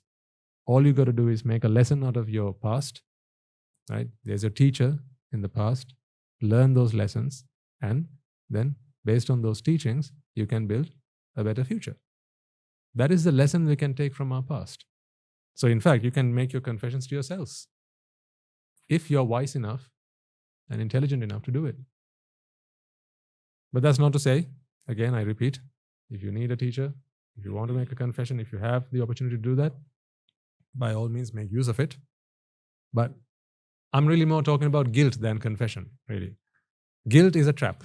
Don't fall into the guilt trap. Because what guilt does is, remember that crushed mind I talked to you about? It crushes it even further. Now you not only have the burden of the error that you made, but also the guilt that weighs on top of it. It's like if you've fallen on the ground, someone comes and lays a ton of bricks on you. It's akin to that. When you've done something wrong and you start feeling guilty, it's like you've fallen on the ground and someone comes and lays a ton of bricks on you. Does it do you any good? No. Because one of the first things we do when someone comes and talks to us about something bad or terrible they've done, and if some of you may have experience of it, you go and talk to Swami Nohan, and say, Swami Nohan, look at what I've done, this is what I did. One of the first things we'll do is we'll help them to understand that it is not them who did it. Why do we do that? It is not to get them off the ground. It is to remove those bricks that weigh on them. Because that is unnecessary. The problem is that they fell on the ground. But those bricks that weigh on top of them, that is unnecessary weight. You don't need it. Perhaps you fell on the ground because you stumbled. Now let's go and find out where you stumbled and take that out of the road. Maybe there was a rock on which you stumbled. Perhaps we have to just remove the rock. Metaphorically speaking here. We just need to remove the rock and then we can continue on your journey. But these bricks that weigh on you, they don't help you any bit to continue your journey.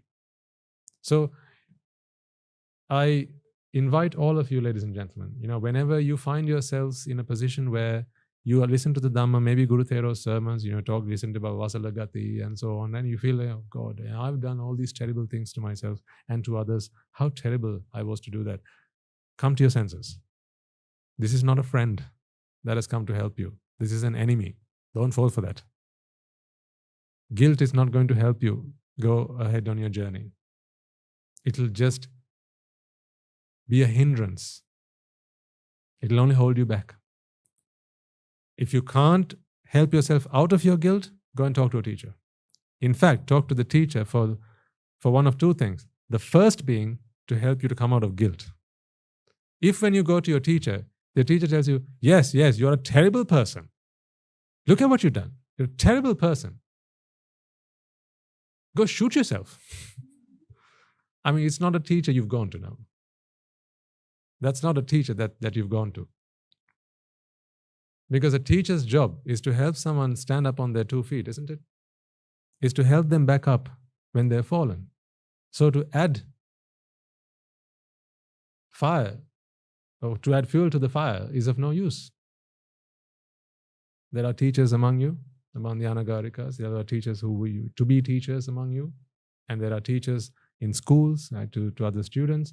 If ever you have a child who comes to you and they talk about something that has happened to them, and there are parents, of children, when your children come to you and say they've done something wrong, something's happened, don't be the one who adds fuel to the fire. Help them back up on their feet. It happened to them because they had no alternative. Remember, it was not the deed that they wanted to do. They just wanted happiness. They didn't have an alternative. It is your duty now to help them back on their feet and then show them the alternative path. How do you really be happy without doing that bad deed? If you can show them that, now that is your smart parenting. That is you being a good parent. That is you being a good teacher. That is you being a good guide, a good master. So that is what we do here at the monastery. We don't beat them down, we help them stand up. So the long and short of all that, we've come to the end of our time today. People out there, they need your help. They need you to be a good example.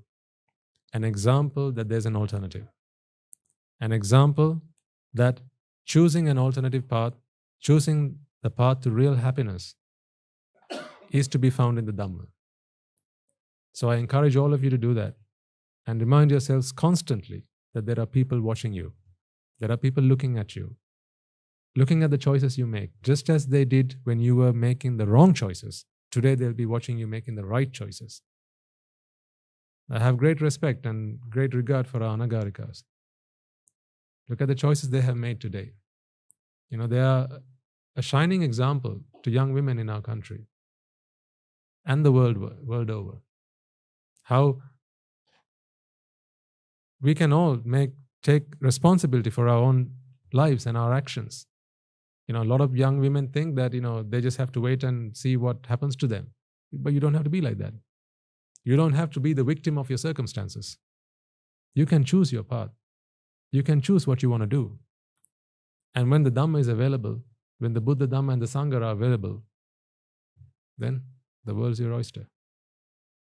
So I welcome all of you and invite all of you in this new year, as you make a new start, right? Become a shining example to all those innocent people out there who are looking for leaders, who are looking for someone to role model. They're out there looking for that. You can be that person.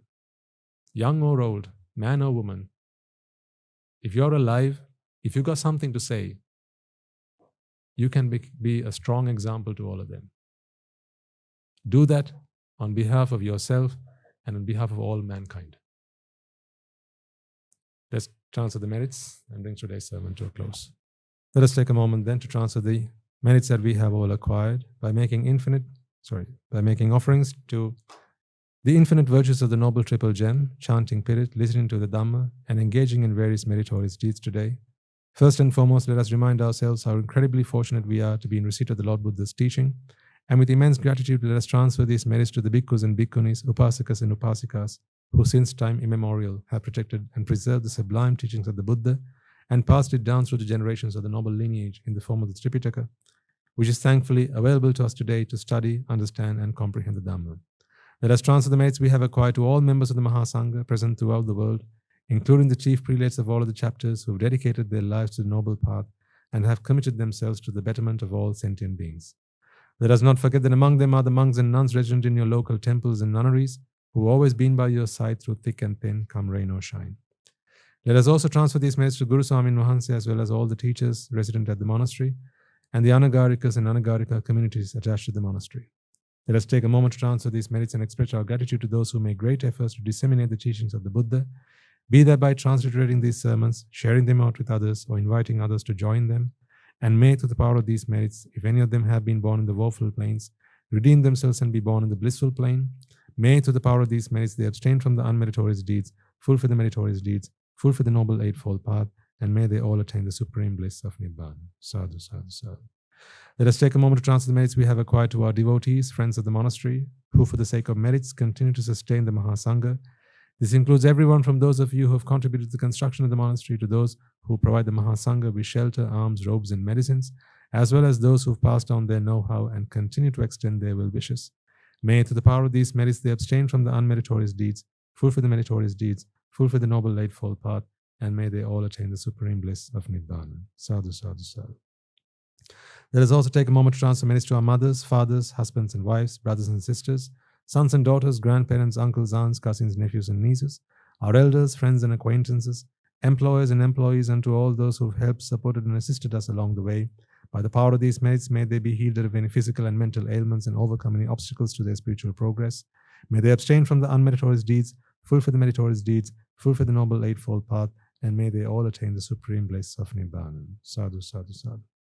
Let us take a moment to transfer merits to the Devas and Brahmas, spirits and demons, primarily the Sakadeva, as well as all the numerous gods and deities who are committed to protect and fulfill the Sambuddha Sasana, Let us transfer merits to our guardian deities who keep a watchful eye over us and keep us out of harm's way. And may, through the power of these merits, they prosper in divine power and wisdom.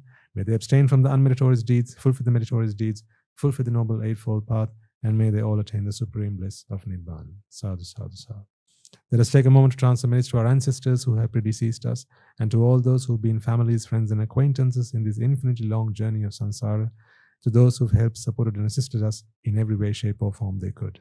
Let us transfer merits to the members of the armed forces, as well as the police force, who have sacrificed their lives to protect the peace and harmony of our nation. And may all those who lost their lives in the war, be their friend or foe, rejoice in the merits that we have acquired today. Let us transfer merits to all those who lost their lives in natural calamities, such as the tsunamis and earthquakes, landslides, pandemics, forest fires, blizzards, and so on, reminding ourselves that among them will be those who have been friends and family to us in this long journey of samsara. Let us take a moment to transfer these merits to them, and may, through the power of these merits, if any of them have been born in the woeful plains, they redeem themselves and be born in the blissful plane. May they abstain from the unmeritorious deeds, fulfill the meritorious deeds, fulfill the noble eightfold path, and may they all attain the supreme bliss of Nibbana. Sadhu, sadhu, sadhu. Let us all resolve that may, through the power and blessings of all the merits we have acquired throughout the day, we be able to witness the advent of many hundreds of thousands of arahants on this blessed land. And finally, may by the power of all the merits we have acquired throughout the day, you and I, and everyone who's helped make this program a success, become an Arahatun Vahanse, an Arahat Theranin Vahanse, in this very life itself, and in the era of the Gautama Supreme Buddha itself. Sadhu, sadhu, sadhu. May the blessings of the Noble Triple Gem be with you all. And the members of the Mahá Sangha will now transfer their blessings to you all. Raga ginneng idetva,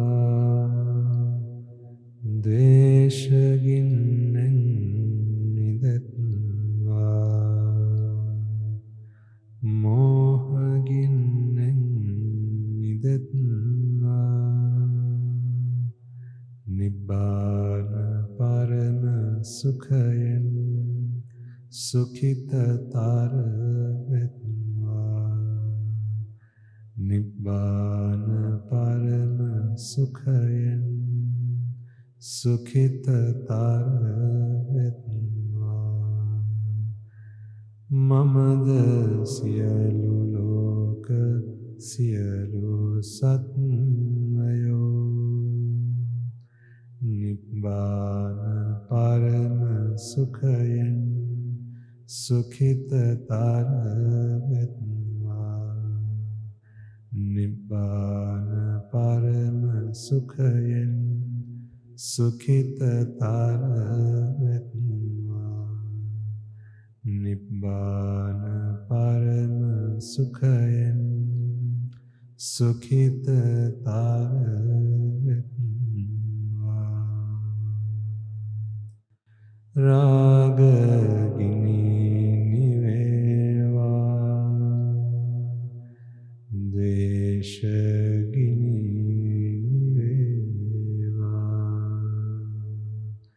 moha gini niveva,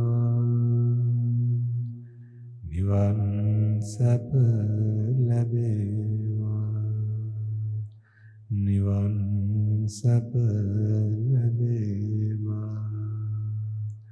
nivan sapa labeva. Tunrange susi ananta maha guna belen, silu loka silu satyoma, nibbana parama sukhen sugita taravetva. Sadhu, sadhu, sadhu.